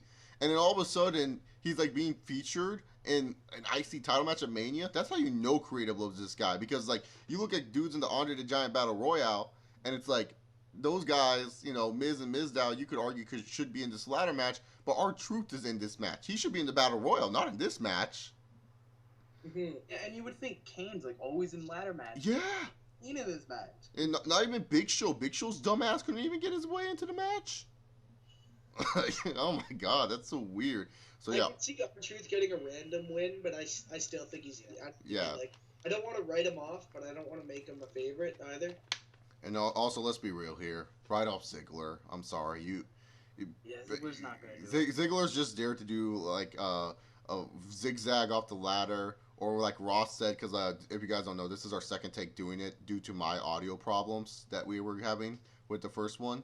So, like, Ross said, like, Ziggler would do some crazy fame acer off the ladder, which I would be interested to see. They'd be hanging off the ladder, like, maybe it'd be like they go like, between the ladder, and then Ziggler bounces from the ropes and, like, turns in midair and does the fame acer on his neck. Yeah, and then afterwards, sadly, as I say this, you can eliminate Dean Ambrose from winning this. Like it sucks saying that, but you can, man. Like, If he, I still think he has a shot of winning it. Yeah, he's probably like my top 2 or 3 guys. But if Sheamus gets added, then he's out. Like, yeah, maybe. Like a Sheamus, I don't know. Like, I would love Dean Ambrose to win. He's like the dude. I'll be like, yeah, if he wins, good. I like this. But if he does, but like, I don't know. I just don't see it happening. Dean Ambrose on pay-per-view since the Shield has split has just been terrible. I hate this Dean Ambrose. Does stupid shit to get... Like, I could just see Dean Ambrose being that idiot that just, like, climbs up the big ladder. Like, remember 23 when Jeff Hardy was on the big ladder? He could have grabbed the briefcase. But Matt Hardy's like, no, do this move on Edge. And Jeff Hardy's like, oh, and just did that move on Edge. That's Dean Ambrose. I see Dean Ambrose having his fingertips to the ladder. And then he just sees, like, Bad News Barrett on the outside. And then Dean Ambrose is like, oh, look at this, John. Ambrose. And then he does, like, his stupid elbow drop onto Bad News Barrett, taking himself out. To me, the only 2 people I really have winning are either... Because I don't think Ryan's going to win. To me, it's just Ambrose or Barrett to retain. I think Barrett to retain is my official prediction. Mm-hmm. A lot of times, you'll see they'll do that. There'll be like a big match where it looks like the champion's completely fucked. And it's just like, holy shit, he's finally going to lose. And then he just wins. Like, look at JBL Armageddon against... Another prime example. This is like the worst comparison ever. Last year, the Divas Invitational, AJ, like, everyone thought AJ was going to lose, probably. And then she won. Yeah, I thought Nikki Bella was going to win. Yeah, I thought Nikki was going to win for sure. But, yeah, so, like, Bad News Barrett, like, or Daniel Bryan for me are my 2 picks. If, like, obviously Sheamus would be my pick if he's in it. But, like, Daniel Bryan, I see them giving the IC title to just because it's like, here you go, Bryan fans. He's the IC champion. Aren't you fucking happy now? He's a champion. And then Ross would say, Ross, what would happen if Daniel Bryan became IC champion? It's a shameful thing. Lobster. Well, besides Sheamus chasing him after, like, what does the IC champion normally do? What does the champion normally do? Okay. He'll feud with, I don't know, Fandango. Here's the feud. Here's what happens, okay? Fandango faces, I don't know, a random face, like, let's just say, Zack Ryder. We'll face Zack Ryder. Daniel Bryan's on commentary. You know what, Fandango? You know, you got all these on commentary saying, you know, you got all these fancy dance skills, but you know what? I got the yes, all right? At Extreme Rules, I'm going to show that the yes is greater than the salsa. And then Fandango either wins the match or Daniel Bryan gets up on the announce table and does the yes. And Fandango's like, what are you doing? And then Zack Ryder rolls him up. So one of those things happens, and then the following week you do the exact opposite. Daniel Bryan faces, he'll face, I don't know, Bad News Barrett. And then Fandango's on commentary this time. Fandango's like, I got all the moves. I got all the passion. I can win the Intercontinental title. And then he gets up on the announce table and he starts dancing and everything with and all that. And then Daniel Bryan's like, what are you doing? And then Bad News Barrett, boom, hits him with the elbow, pins him 1, 2, 3, and he's like, aha, I got you back. And then next week they combine them both. So it's Fandango and Bad News Barrett against Daniel Bryan and Zack Ryder. And they have a tag match, and that's it. That's all the feud is. Yep, and it'll be like that for every single IC title feud. So that's what you're going to get with Daniel Bryan facing whoever he faces. Ross just used Fandango as an example, but it's everyone. This is yes. Huh? Why do all of a sudden I really want to see Salsa versus Yes? Because that actually sounds interesting. That actually sounds interesting. What is more powerful, the Salsa movement or the Yes movement? And then afterwards, Bad News Barrett, he's like the favorite because, like we all said, kind of like the AJ Lee type of deal. It's just like everyone thought she was going to lose, but she ended up winning. And normally that's the case sometimes when the champion has all these odds stacked against them. They somehow win, and that's supposed to gain heel heat. Yeah, whatever. Who gives? Who really cares? Like, that's like the oldest trick in the book. Come on, guys. But yeah, so there's our prediction there. My pick, obviously, Sheamus if he's in it. Bad News Barrett if Sheamus is in it. I'll choose Sheamus if he's in it. Daniel Bryan if he isn't. So there we go. But Chase, you hate Daniel Bryan. Well, guess what? This shows how much I hate him. I would rather have him win the IC title and feud with Fandango. If that feud happens, I'm just gonna laugh. I'm gonna die laughing. Salsa versus the Yes. Yes, that sounds amazing. Up next, we got the United States title match. Rusev taking on Cena. This feud has been very lackluster. It's a shame because Rusev's one of the better heels. Like, whether you like Rusev as a wrestler or whatever, put that aside and just look at his character. One of the better heel characters the WWE has booked as of late. You know, like just booking wise, really good stuff that they've done with him. But sadly, he has to feud against John Cena. We all know John Cena is pretty much Captain America. We all know John Cena when it comes to WrestleMania time, and he's not fighting for the title. He's pretty much going to win this match. It's a shame. Rusev should be winning this match. But I just so see the ending happening. Oh, Rusev has the accolade. Remember last time John Cena was in this hold? He passed out. Yeah, Michael. John Cena passed out. And he couldn't really go on any further. Rusev has this one. And then all of a sudden, wait, John, look. And then John Cena has the strength of power. And then he gets Rusev up, does the AA, jumps on, locks into STF. You know, Rusev has nowhere to go. Cena becomes the U.S. champion. Yeah. Yeah, exactly. U.S. champion. Marching band comes out. 4-time U.S. champion John Cena. I mean, it's so useless giving Cena the belt. It's funny because like everyone thinks like, oh, Cena getting the belt as prestige. Yeah, he's just gonna lose it the next month. He's not gonna hold it for 6 months. No. Wouldn't it be funny if they just started having him feud with the Fandangos of the world Oh, for the US? dude, that'd be hilarious. Yeah, the exact feud I just mentioned, except With John Cena instead, yeah. Yeah. I'm going to show you that the You Can't See Me is stronger than the salsa. Or we get another Bad News Barrett against Cena feud.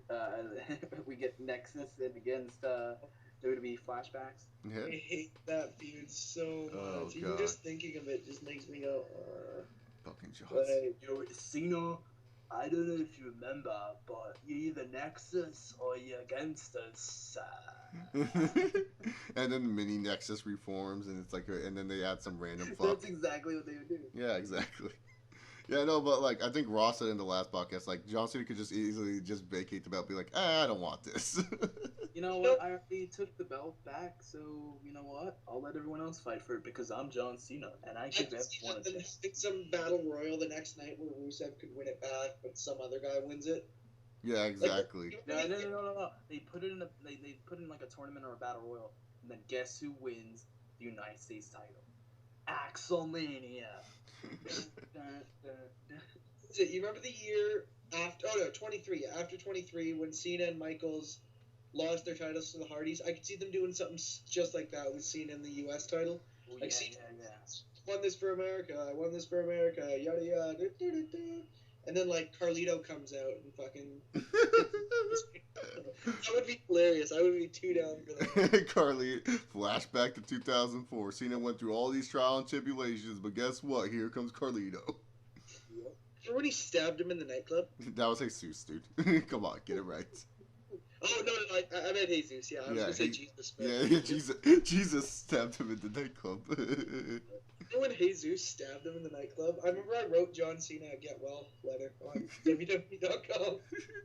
Get well, John. Have fun filming the Marine.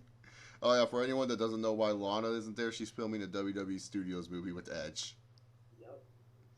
That's gonna be 5-star. I didn't know that. Wow. Well, yeah, that's why Lana's not there. So. Not gonna be there for Mania? Or I thought they were gonna. No, she's not there for Mania at all. No. That's shitty. Yeah, I know. I don't get it. Well, I take off a good Apparently character. she's off TV because to see her man in pain, and it's just too much for her, and she's depressed. Yeah. Apparently, I guess. Yeah. And it's sad because like Rusev now is like during his matches, it's just fans saying we want Lana. So there we go. So yeah, we're all predicting John Cena, right? No one's predicting Rusev. No one's predicting maybe John Cena by DQ if anything. But we're all predicting Cena's winning. He's either walking out as champ or he's winning by DQ. He's bringing the title home. He's bringing the title home, our hero. Hero! John Cena. Yeah. All right, so now we move on to a match. These are the matches that are big, that are not for titles. minus the main event. Randy Orton versus Seth Rollins, a feud that's been building since October. One of my favorite storylines heading into Mania this year, in my personal opinion. I understand why people don't like it, but I liked it. I felt that told a good story. I'm excited to see this match. Probably in-ring wise, when you look at the work rate, this will probably be the best match of the night, work rate rise. People will say the ladder match, but honestly, clusterfuck ladder matches, they're cool.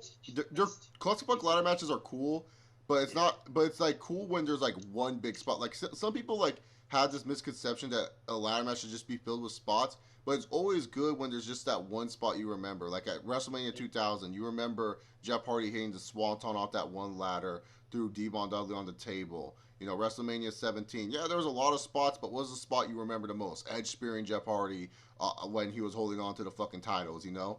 So it's just like like WrestleMania 21 ladder match. You remember Shelton Benjamin running up the ladder, clotheslining Jericho. 24, you remember Shelton getting flipped onto the fucking ladder. You know, 23, Jeff Hardy doing a leg drop on Edge on that ladder. Yeah, that's what makes a good ladder match, really, in my opinion. Like people like to say, like, oh, it's just gonna be cool because they're gonna fly everywhere. Like, yeah, it's cool to watch that car crash, but best technical work rate wise, it's not always the best unless they plan it out correctly.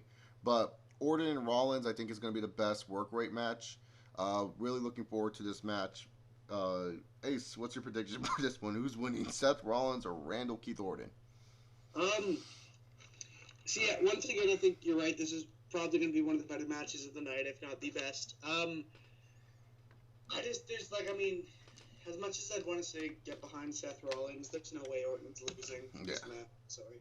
I think they'll try to do their best to make Seth look good, but in the end, it's Orton. Like, it just wouldn't be satisfying enough. There's times when, I'll like guys like Seth Rollins, or I'll like a bad guy, but still, there's certain times when it's just, you just want to see the good guy win. Even with Cena and Rusev, like, people are like, oh, I don't want Cena to bury Rusev. But when you think about it, do you really just want Rusev to win and just be like, oh, I'm still so dominant over the States? Like, it gets after a while, right? Yeah. And plus, Rusev's already beat Cena, so it's not like he gets killed like Wyatt did last year. Yeah. Rusev can still keep his heat, his momentum, whatever you want to call it. Yeah, I just said Rusev should win at Mania because, like, you're always going to remember Mania more than you're going to remember Fastlane. Yeah. That's the only reason why I say that. It's not like I'm like, oh, Cena's going to bury him and stuff like that. In fact, I'm not like the hugest Rusev fan in the world, so I don't really care if he loses all too much. I'm just saying character-wise, like, it won't hurt him too much, but it would kind of be like, you know, you would want this win for Rusev at Mania.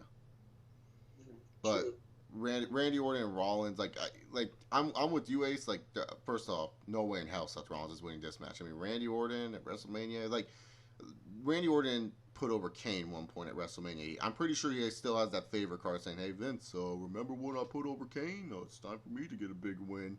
I see some cool RKO out of nowhere, maybe like the Phoenix Splash into the RKO. That'd be pretty fucking sick. If they could pull that off, that'd be the best moment in, finisher moment in Mania history. Yeah, like fucking like the Phoenix. It's possible. You know, I think it's possible for a Phoenix Splash into an RKO. Yeah. But that's when he does like that weird flippy flip thing he did on Brock Lesnar, right? On Cena. Like turns like 4 times in midair. It's like that's so stupid. Fuck you, Ace. No, I mean like retarded in a good way. Oh, okay. But does he do that? He does a somersault into I don't even know. Yeah, exactly. It's a really great move that Seth Rollins has. So, does Rollins win here? Would that be good for him? Yeah, it's good if Rollins wins. But to me, I feel like Orton is just he's returning as a babyface, and you kind of need to establish him with a babyface win. I mean, Seth Rollins has enough pay-per-view street cred where he doesn't really need this win. While Randy Orton, he's been gone for a while. People are now kind of getting into him. He's kind of like a babyface in this match. So, Randy Orton winning, wouldn't be a bad thing. But I'd say Randy Orton wins. Seth Rollins can always rebound because he has the Money in the Bank briefcase, and he's most likely cashing in. The most Money in the Bank, I'm going to say participants, most Money in the Bank winners, they lose a shit ton anyways. Yeah. Look at Bryan when he lost to Wade Barrett. That's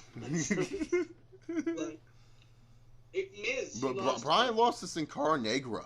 Yeah. That is bad. You're losing to Hunico. He lost to Hunico. So it's fine. He can take it. Especially losing to Orton isn't the worst thing in the world. Especially if he gives him a fight, right? Yeah. Yeah, I'm with you guys. This is probably gonna be the best like in-ring quality match. More than likely. I think, yeah, the feud could have been better if Orton would have returned sooner. They could have done the whole Orton joins the Authority for like a month and then he turns and everything. So it would have been much better. It would have played out better. I still liked it regardless, but it could have been so much more. I know everyone's picking Orton in this one, and I really want to pick him too. This match, I think, other than Taker and Wyatt, I think this is like the most unpredictable match. It could go either way, in my opinion. It really depends. Because if Rollins wins, I don't think he's cashing in. If he loses, I think he could. But now that Lesnar's staying, I kind of want to say he still won't cash in. So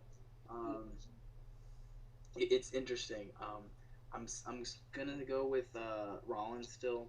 Just I feel like after seeing what's happened the last few weeks, Orton's pretty much gotten his hands on Rollins the whole time, and I think here, this is where Rollins finally gets payback for the last couple weeks, and he's gonna beat Orton, you know, with some reversal of the RKO into a curb stomp, and I think Rollins is gonna walk away the winner. I think Orton's Mania losing streak, it will continue another year. Oh, yeah, he hasn't won. This will be the fourth year in a row that he's lost. Oh, yeah, because like the last one was against Punk, and then 28, he put over Kane. 29, God, I still can't get over that shit. Like, anyone in the, I'm gonna look at WrestleMania 28 predictions one day and see.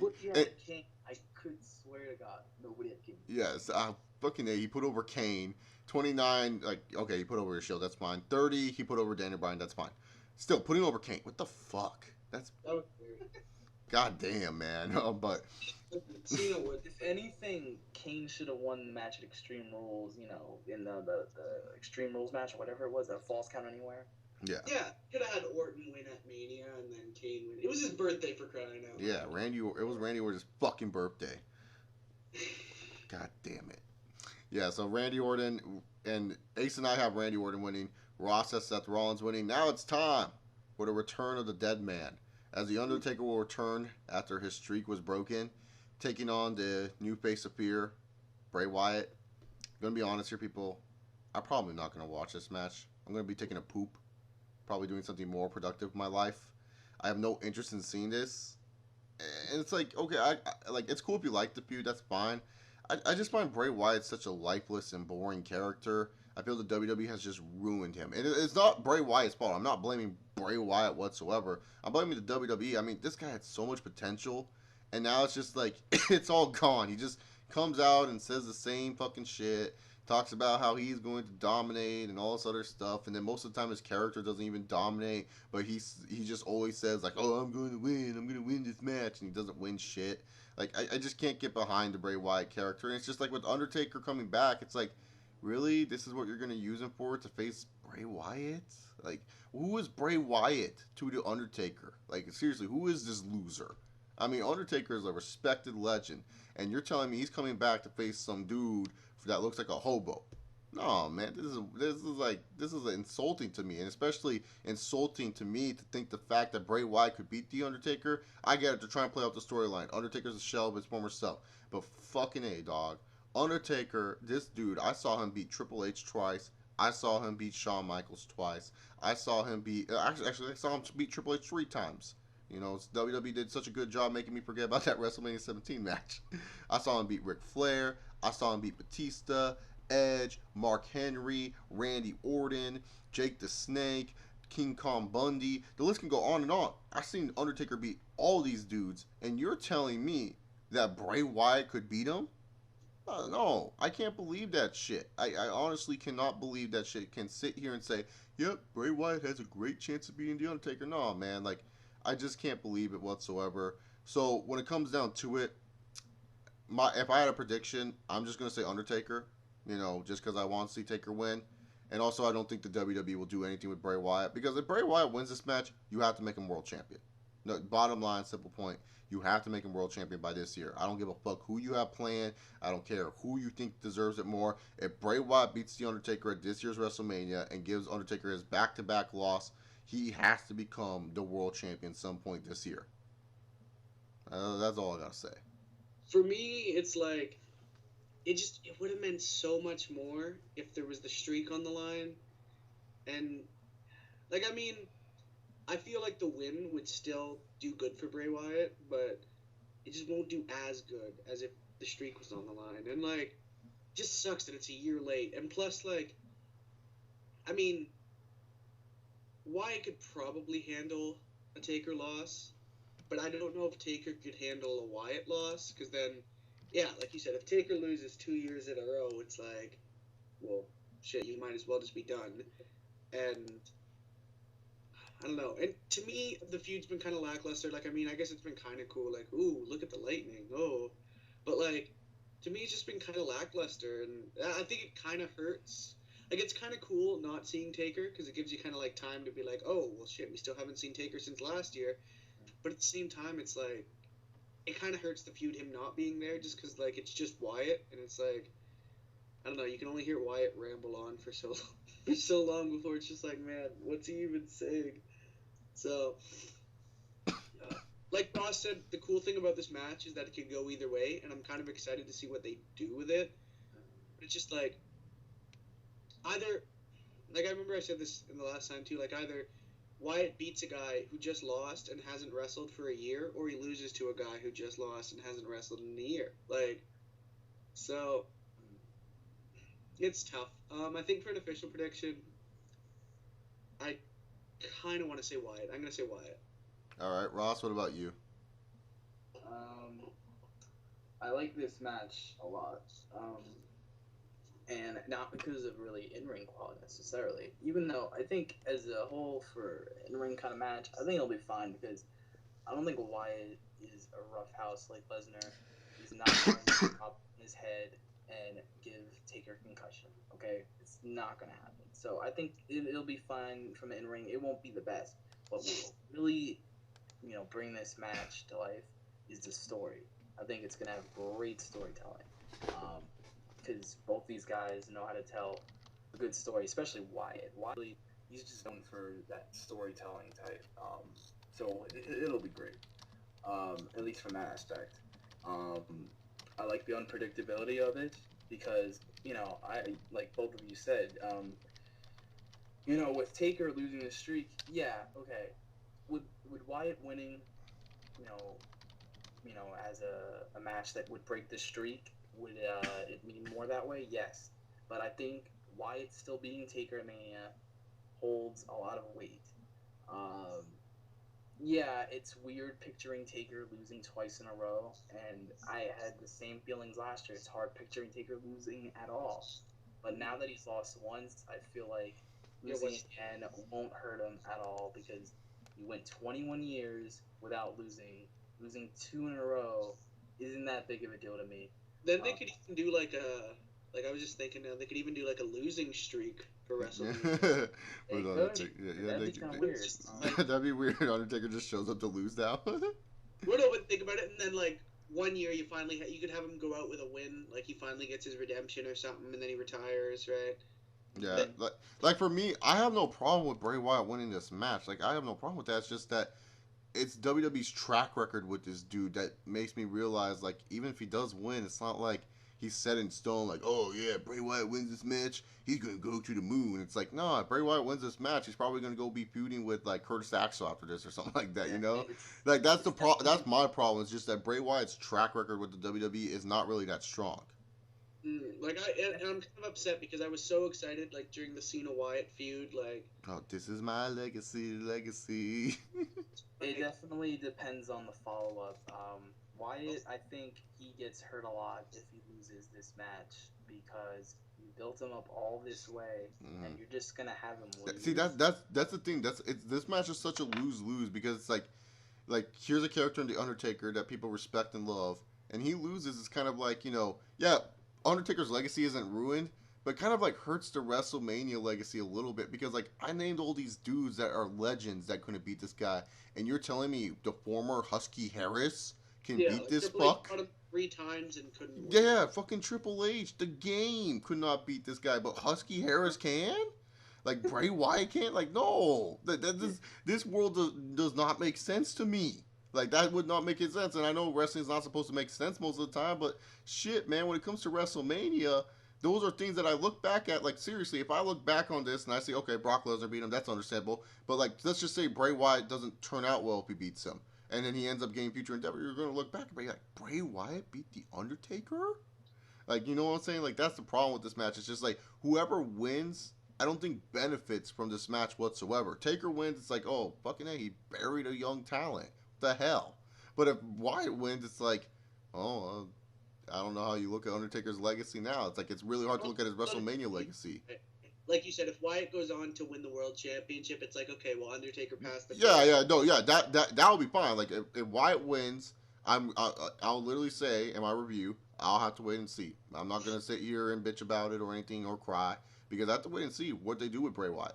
Because if Wyatt does not win the championship this year, and I'm saying this year, because if you be Undertaker, you should be winning that damn title.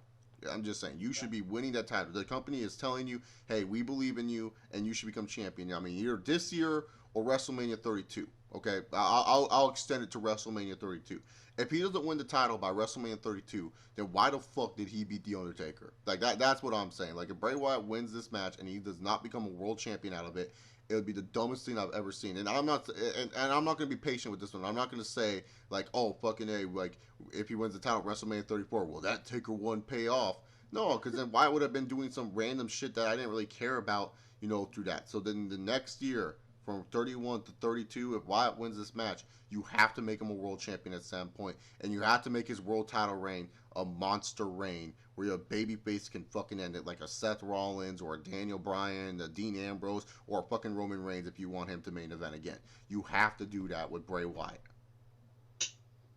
So it's all about aftermath, and just for me, looking at the Bray Wyatt's character and his track record, it's not a good one. It just literally isn't a good one. It's a sad thing to say, but it isn't a good one.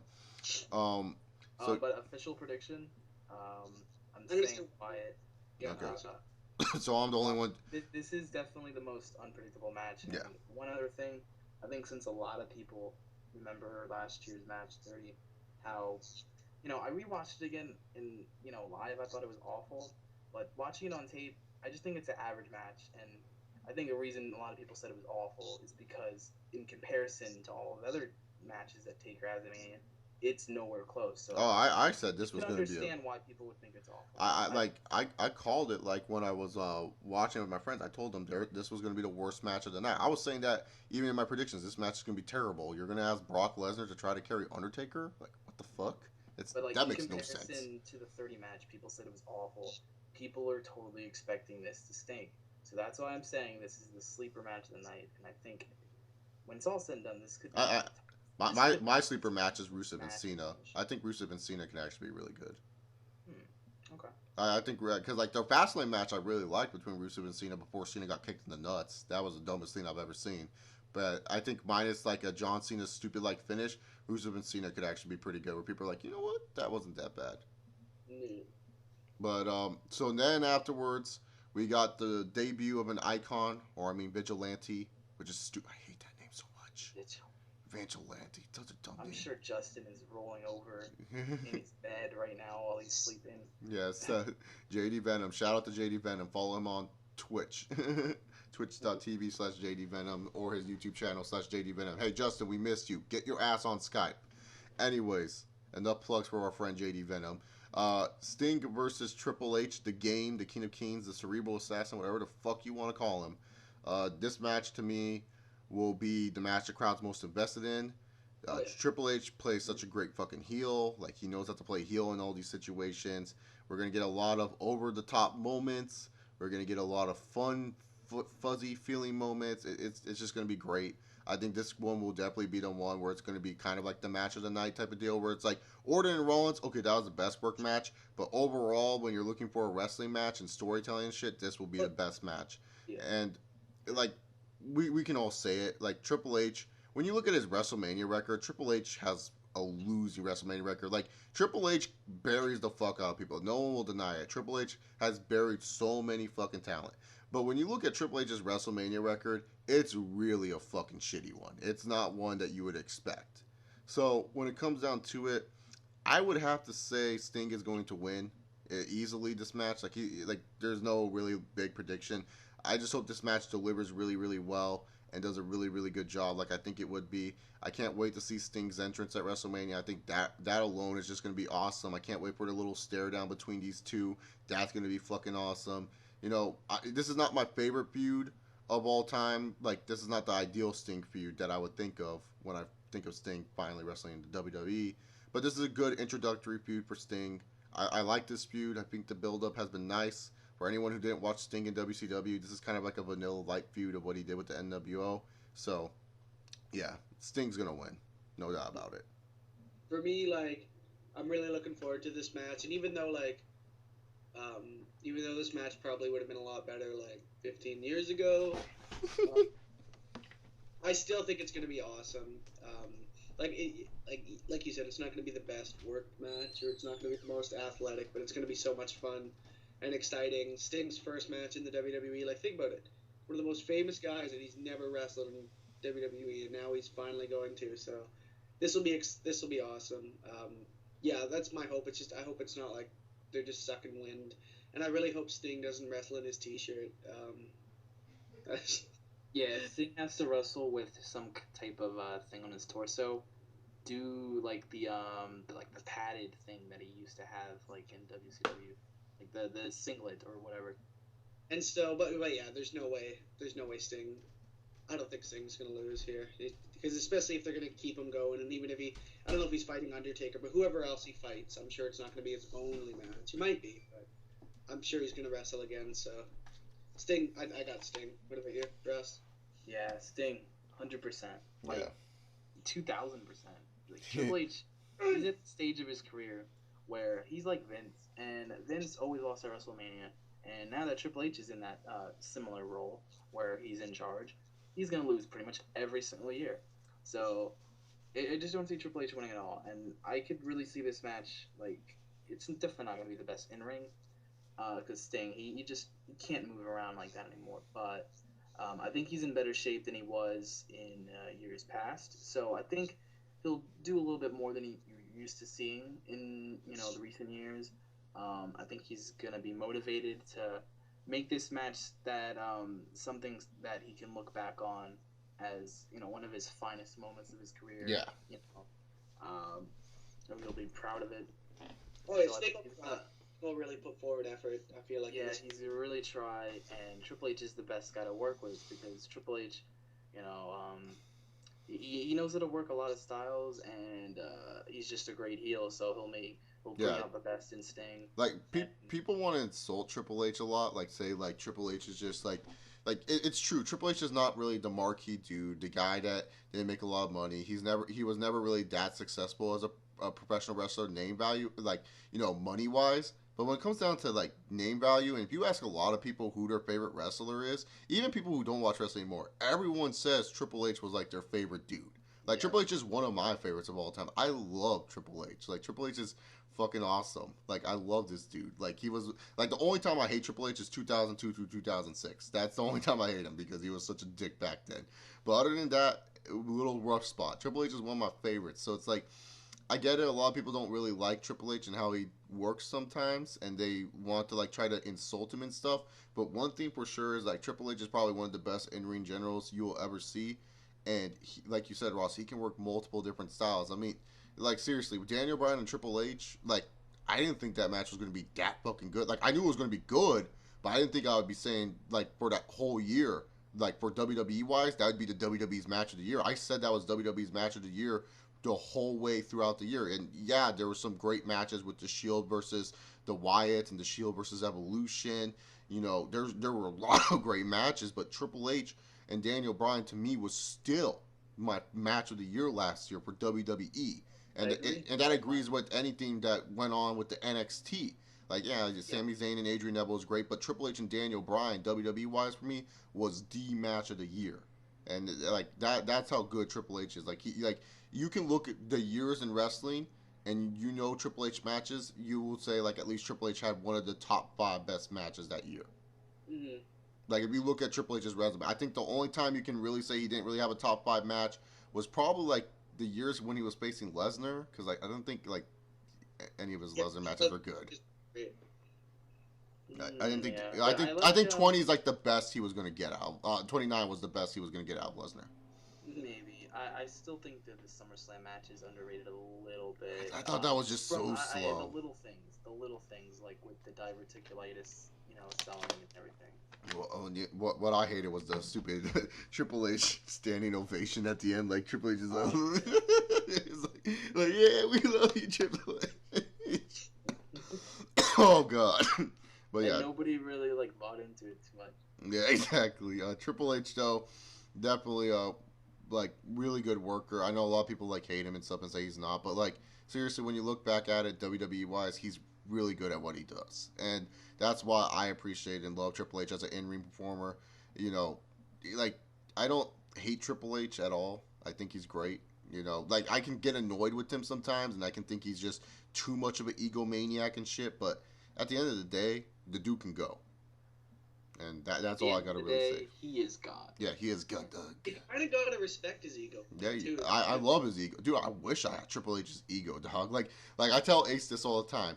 But like seriously, if you were to have a beer with Triple H, like this is what would happen. You would ask Triple H all these questions, open forum. But when you ask the question, who do you think the best wrestler is, Triple H? Triple H would take a sip of his beer and he'd be like, honestly, kid, me. And then later on, you're going to be like, oh, come on, Triple H, get out of here. No, seriously, let me tell you. And then Triple H will fucking tell you why he's the best wrestler. And then afterwards, you will be holding your beer with your eyes wide open. And you're going to say to yourself, holy fucking shit, Triple H is the best wrestler. That's how good his ego is. And still, one of my favorite video packages to this day was the build-up to Triple H and Daniel Bryan and the Stephanie voiceover. There are men, icons, heroes, and just so Triple H buried everyone. I was like, oh my God, give me your fucking ego now, dog. Like, I wish I had Triple H's ego. It's a good little spot for you, Daniel. B+ player. I mean, you know Triple H is a big impact when one of the hottest wrestling videos, Wrestling Isn't Wrestling, focuses around his whole fucking career. Yeah. Oh yeah. No, so, this will be a good match. Like I said, people can shit on it because they're older now, but it'll still be awesome, and I'm looking forward to it. So, yeah. So fuck them. It's going to be awesome. So we're all picking Sting, the Stinger, the Icon, the Vigilante, whatever the fuck you want to call him. He's a man called Sting. We're choosing him to win this match. No questions asked. Triple H will do it. If Triple H wins, I don't know how to react. Do I laugh or do I get pissed off? Probably laugh. I deserve this win. Did you see my record last year? Oh, God. Oh, yeah. Yes, Sting's got it. All right. And now it's time for the main event of the evening. WWE Heavyweight Champion and newly re-signed. Who would have ever fucking thought it? Ross actually called it on the last podcast that won't be uploaded because of the sound quality, but he called it. He said, I think Lesnar's returning. And I was like, I don't know, man. Brock is kind of like one of the worst guys, but Brock Lesnar's returning. He re-signed with the WWE, and he's taking on the cockfist, my boy, Roman Reigns. Oh, now this match, storyline-wise, this match sucks dick. But now the interest of who's going to win is so much fucking higher. Because it's just like, holy crap, who was going to win? Because beforehand, Roman Reigns was like going to win, and we didn't think anything else would happen. But it's like, now Brock Lesnar is staying. Holy fucking shit. And you can even ask these two. I even said, I wanted to choose Lesnar. Like, I was going to choose Lesnar to win this match. Like, I even told these guys, like, yeah, I want to choose Lesnar, but I don't know if he's going to resign, so I'm going to stick with Cockfist, Yeah. It was really hard for me to choose this match. For time, too, I thought. He picked the perfect, the week before Mania. Oh, yeah. It just perfect timing. Especially, with some of the bad news coming out in wrestling, with the whole death of that Paraguay Jr. with that situation and stuff. That kind of was like a dark blanket for a while for wrestling. It was like, oh man, this is WrestleMania week, and then all of a sudden people are forgetting about that shit because it's like, holy fucking shit, Brock Lesnar re-signed with the WWE. What? No, it's like it makes it so much more interesting, this match. Yeah. For me, my prediction, I'm gonna stick to my guns because I was predicting Brock Lesnar to retain the title. Mainly because I think WWE is really backing off on Roman Reigns, which sucks because a young star should be getting put over. But you could kind of tell that they're just backing off on him. Like, they're not really fully behind him, that they're not really wanting to go all the way with Roman Reigns. And it's not really Roman Reigns' fault. It's like, the WWE just hasn't booked him to be, a threat to me in my eyes of Brock Lesnar. As much as I would love to see Cockpiss walk out as the WWE Heavyweight Champion, I don't see it happening. I just don't see it happening. It's not because, he's not ready and all that other BS. I know a lot of people are saying, oh, it's because he's not ready, right? It's like, that doesn't really play a factor to me because there's been so many times when guys have won titles when they weren't ready. Daniel Bryan wasn't ready to win his first world title over Mark Henry. CM Punk wasn't ready for his first world championship. Batista was nowhere near ready for his first world championship. Like, there's so many guys that were quote-unquote ready for it, but, they won the title, and you just have to see what they do with the belt. Do they make themselves bigger than the belt, or does the belt make them, the only reason why you watch them? So I'm sticking with Lesnar. I have Lesnar winning, then I have Roman Reigns punching him, and then afterwards I have Seth Rollins cashing in to become the new WWE champion. Because to me, and I've been saying this for a while now, Seth Rollins has been the dude that, WWE has been building up for, like, this past year. Like, he's the guy that, like, no one thought was going to turn heel on the Shield. Like, everyone fucking shitted on Seth Rollins turning heel. I was one of the few people who defended that move and said, oh, Seth Rollins turning heel was the best thing that could have happened to this dude's career. Otherwise, he was going to be stuck as a babyface that would have just been lost in the shuffle. And look at this now. I was right. Seth Rollins, one of the best heels, if not the best heel in the WWE today. And I feel like you need to solidify him as the best heel because I don't care how much the WWE tries to shove it down your throats. Lesnar is not a fucking heel. People don't want to boo this man. They want to cheer him. Lesnar is a fucking beast. No one wants to boo a beast. They want to cheer a beast. That's what we don't have in wrestling nowadays is a big ass kicker like Lesnar. Lesnar, he's a real man. That's what's been really missing in wrestling. It's a real man like Brock Lesnar just to come out there and kick some fucking ass. No one wants to see Brock Lesnar fucking kick ass. No one wants to see Brock, like, you know what I'm saying? No one wants to boo this man. Everyone wants to cheer this dude and appreciate the work that he does, even though it's very limited. So I think it's time that you put Seth Rollins over here. It doesn't hurt Lesnar because it took like a shit ton of moves to take Lesnar down. It makes Roman Reigns more of a likable character because he couldn't get shit done. So people can stop with this whole, oh, he's the next John Cena BS. And then you put over a guy that is a safe bet. Yeah, sure, the fans are going to cheer Seth Rollins, but every other town's going to hate this guy. And that's the beauty of it. For WrestleMania and Raw, he's going to be the most loved man. But after WrestleMania, after that whole week is done, he'll get back into character and he will show why he's the best heel in the company. And also, if he doesn't cash in now, when the fuck is he going to cash in? Because he might become the first Money in the Bank to never cash in at this rate, God, no. Yeah, because like it's coming up, man. Like it's March that it is. April, like you would think if Roman Reigns is to win the title straight up here, you would give Roman Reigns a huge win until he has the rematch with Lesnar at SummerSlam, right? So it's like, when would Seth Rollins find the place to cash in and not succeed? So I feel like it's time for you to cash in with Seth Rollins and make him into the number one heel. I think he's one of the more deserving characters. And he's also a guy that's quote unquote not ready for the title. But like I said, you never know who's ready unless you see them with the belt. So, So my prediction is Lesnar to win, Seth Rollins cash in, Seth Rollins walks out as the new champion. You create a new heel. You can set up Brock Lesnar as a babyface. You can have a return match with Lesnar versus Rollins at the SummerSlam, or you can do Lesnar versus Reigns again at SummerSlam if you want to do that. To help Roman Reigns out. Do whatever. And I'm just saying right now, none of us on the panel have this stupid theory that Paul Heyman's going to turn heel on fucking Brock Lesnar. That's stupid. Shut up. Why would you turn Roman Reigns heel and then make Seth Rollins the best babyface in the company? That makes no fucking sense. You know what? I actually think they could do that, but I think now that that's gotten out, they might not. But I just went with it. My prediction is just because I feel like WWE kind of sticks to a plan and they don't hesitate. But I don't know. Like, I honestly don't know what they're gonna do. It makes it so much more interesting. Like, thank you, Brock Lesnar, for fucking having common sense and re-signing. Now, let's just hope this time with Lesnar with the re-signing, they book him correctly. And no, WWE, that does not mean fucking keep the belt on him and then have him face Cena again at SummerSlam and then have him face all these big names and then all of a sudden at WrestleMania 32, if you smell, The Rock comes back and says, I'm going to win the belt back for the people, even though The Rock as champion would just be as bad as Lesnar as champion. But I got a feeling if Lesnar doesn't turn face at WrestleMania or shortly after WrestleMania, then they're setting him up so he can face The Rock at WrestleMania 32. Well, is The Rock going to be the heel? No, and if Lesnar doesn't... I think they're going to do Lesnar Rock regardless. They say, yeah, regardless. They're just going to be like, fuck it.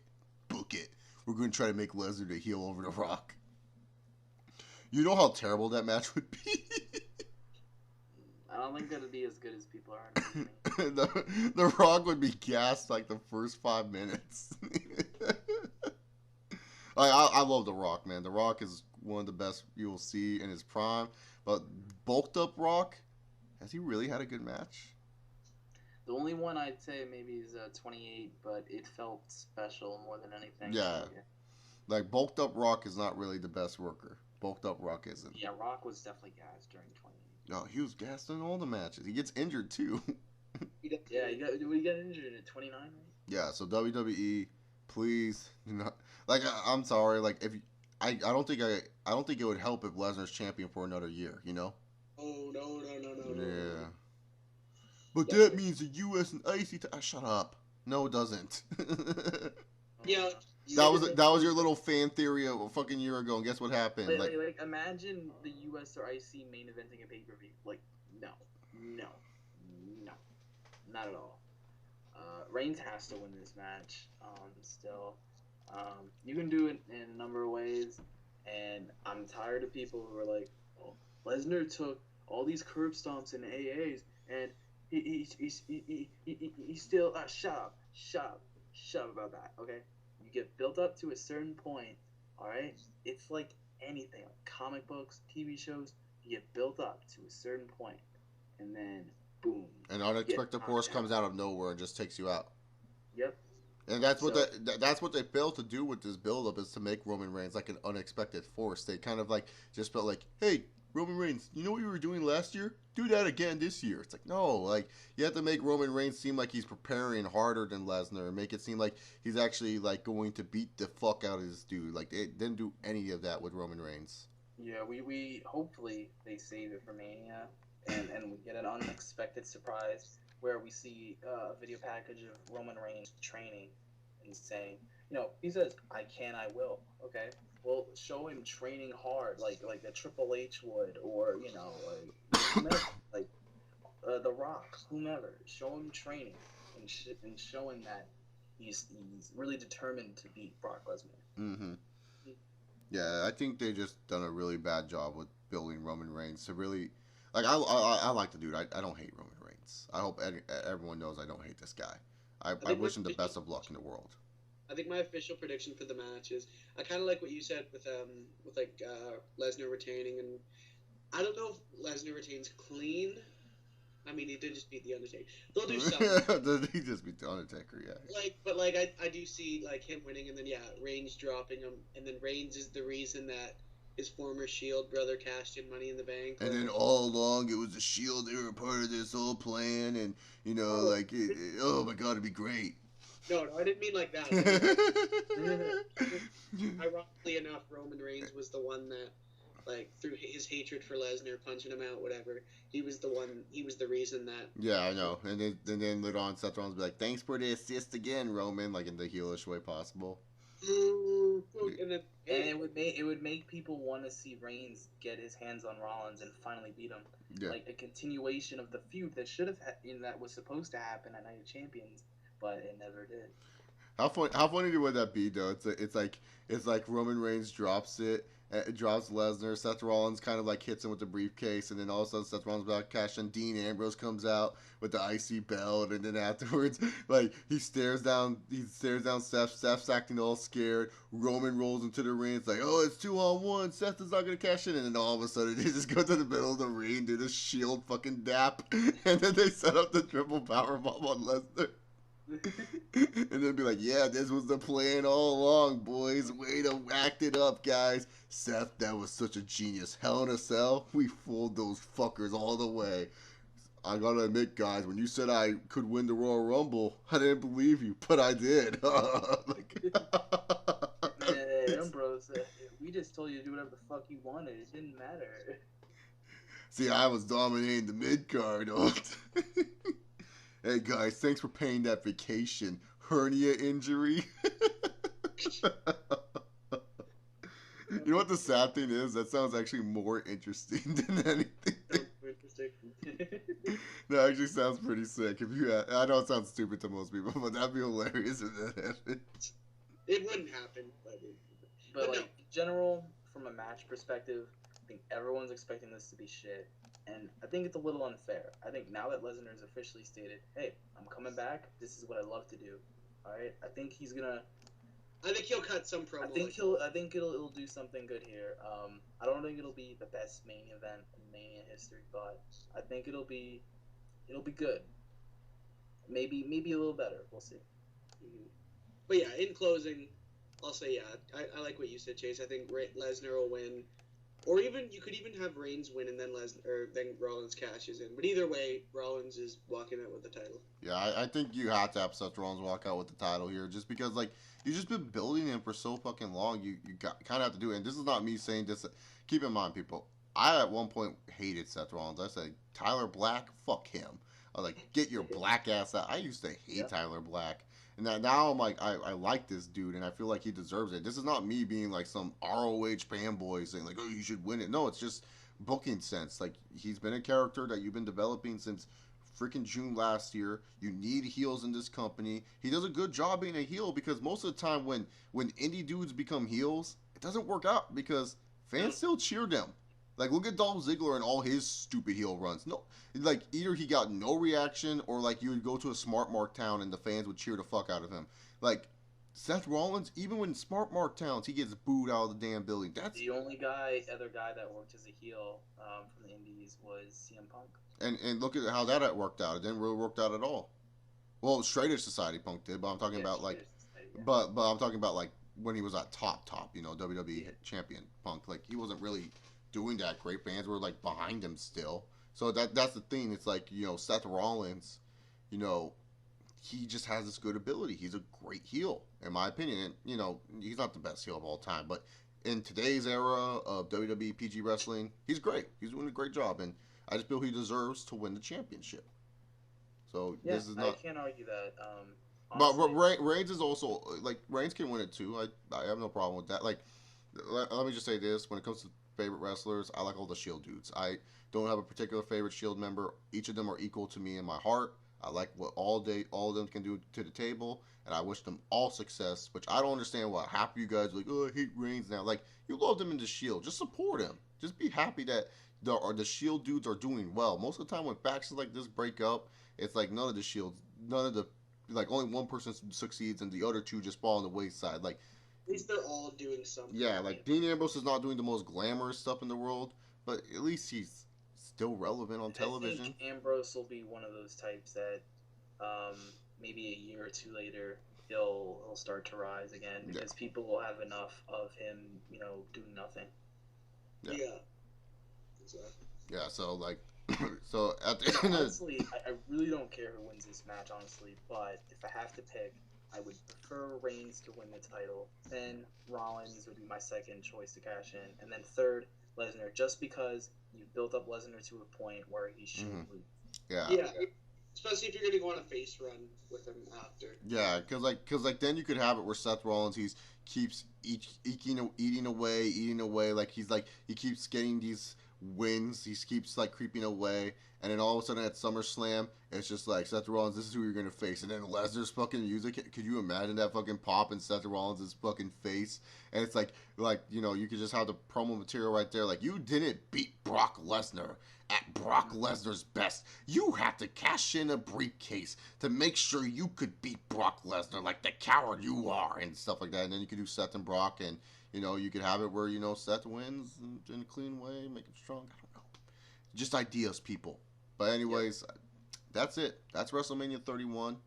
When it comes down to it, overall thoughts for me, I don't think this is going to be one of the worst Manias of all time. I think a lot of people, are labeling it that just because the road has been terrible. But there's been some terrible roads to Manias. And the Manias would be like for example, like 24 and 26. Those roads weren't really that exciting. But they ended up getting be decent Manias, like passable enough. So I think this will be a middle of the road Mania, like not one that you will remember from years from now, but one where you'll be like, you know what, they did this thing, and that thing, and then everything else was just kind of whatever. Like, I feel like this Mania is just definitely going to become a middle of the road, pretty average WrestleMania, one that you can go back to and watch and be like, yeah, I remember when this happened. That was pretty cool. I don't think it's going to be worse than 29. I don't think it's going to be worse than 27. It's definitely not going to be worse than 25. Or 11 or 9 or 13 or 15. I don't think it's going to be that. I think it's going to be a top 20 Mania maybe. That if I could go that, like, it'll be in the 20th spot. Like, I would put it in number 20. That's how I think this Mania is going to play out, because I look at the match card here. This match card has a lot to deliver. I mean, I think Rusev and Cena is a huge sleeper. I think if the IC title ladder match is not just a bunch of random spots, that could be a really good match. Sting and Triple H, I think, can rock down the house. Same with Orton and Rollins. Wyatt and Taker could fucking surprise. You have Lesnar and Reigns that could fucking surprise. I think there's a lot of good stuff that could happen on this Mania that can make it an average WrestleMania. Like, could it become a good to great Mania? It will take a lot of work, but it could reach that point. But I think this is going to be definitely an average WrestleMania, despite the poor road. Know what they do afterwards. Yeah, and also afterwards too. That's also important when you look at past Manias. It's like, what happened after this event? That's why 21's so good when you look at like the stars they built and what they did later on. Exactly. Yeah. This last year, people were like, all right, Bryan won the title. Cesaro won the Memorial Battle Royal. The streak ended. It's a new era. And that didn't happen. This year is the time to correct those wrongs and make it feel like a beginning, a dawn of a new era. Yeah. So if they accomplish that, I think this Mania, people will look back on it fondly. I think the card has a lot of potential.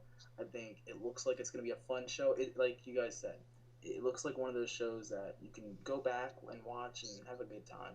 Like, comparable to me, like to a WrestleMania 21 or WrestleMania 23 or WrestleMania 20, or just like a WrestleMania 14, something, along those lines, where it's a fun show. Depending on who you talk to, it's not necessarily the best, but you can go back and watch it. Yeah, like I think it's like, I don't think it will be as good as 30, but then again, when you look at 30 and what happened afterwards, there's still time to judge 30 fairly. But 30 was a really good show, but now it's like, I don't think 31 is going to reach really good, or actually 30 was a great show. Who am I kidding here? I would say so. Great. Who am I kidding here? Tons of memorable moments. Yeah, tons of memorable moments that you're gonna talk about. Two match of the year contenders on that fucking show. Only one really like shitty match, which was the Shield taking on the New Age Outlaws and Kane. So that's gonna be the forgettable. Yeah, that's the shitty match. Like, Cena and Wyatt wasn't a bad match. It just had a bad result. Wyatt should have won. Yeah, Wyatt should have won by DQ at least. Like, it told a good story. Like, I thought Cena and Wyatt told a great story. And the Divas match, fuck that. Yeah. So, two forgettable matches. But, yeah, 30 was a great show. I don't think 31 is going to be great, but I think it'll just be like, yeah, that was an average show. I don't think it's going to be as bad as people are hyping it up to be, just because this card looks a little bit more attractive. Like, the build-up has just been bad. Like, that's the problem with that. It's just that, like, the WWE has done such a poor job building this show up that you're just not excited for it. It's just like, oh my god, I don't really care what's going on right now. But, like, at least, like, you can hope that the matches could over-deliver, because I think a lot of these matches could over-deliver. Mm-hmm. Acers, what are your thoughts on this? I think my closing thoughts would probably be like it all depends on what they do afterwards, but it could be a decent show. Um, it has the potential to be pretty good, but I don't know. We'll see. Like yeah, like you said, like the road was pretty bad, but near the end, I got a little more excited for it. Like once the full card was announced, so I'm And optimistic. But Lesnar announcing that he's staying has helped the intrigue for this show a lot, I think. thank you. So, Good job, Brock, for bitching out on MMA, as Ace would say. oh, So, anyways, guys, that's it for this podcast. I hope you like this mega podcast talking about WrestleMania 31 and talking about our past WrestleMania moments. I've never really have done something like that where I talked about my past WrestleMania moments on this channel, so that's why I kind of did it. And also, I wanted to try to get you guys a little bit hyped up more for WrestleMania because I know when I talk about past WrestleMania moments, it helps me kind of like get excited because, you know, with WrestleMania, anything can fucking happen. You know, anything can fucking happen with this show. So, I hope it turns out to be a good one. I never want Mania to be bad. Like, I don't know why people would be like, I want this Mania to suck dick. Like, why? Yeah. Don't you want to enjoy yourself watching? Like, I'll say this. Like, I always hope that any pay per view I watch, WWE, TNA, or whatever, turns out good because I want to come out of it and say this is why I'm a professional wrestling fan. This is why I enjoy it. And you know, I'm gonna have people over. You know, people that have never watched wrestling before and people that I've just met are going to come over to my place and they're going to watch the show with me. And I want them to leave and say, you know what, Chase, even though I probably won't watch on a week in, week out basis, I can see why you love professional wrestling. So let's hope for a good Mania. Yeah. All right, so Ace is heading off. I need to go to bed. Yeah, I got to go to bed too. We were doing this late at night. I get up. I gotta fucking force myself up tomorrow. But anyways, guys, thank you all for listening to this podcast. You can check out Ross's channel in the description box down below. He is the #1 Sheamus fan here on YouTube. You can check out Ace's Twitter in the description box down below. Don't forget to check out JD Venom's channel. We're giving him a shout out because we mentioned him in this video. And make sure you guys subscribe, comment your predictions and your overall WrestleMania thoughts. Anyways, guys, hope you enjoyed this double headline podcast, you know, talking about past WrestleManias and WrestleMania 31. Enjoy your day and stay safe. And remember, people, if you're dreaming about playing dodgeball, you're probably avoiding something in life. Good night.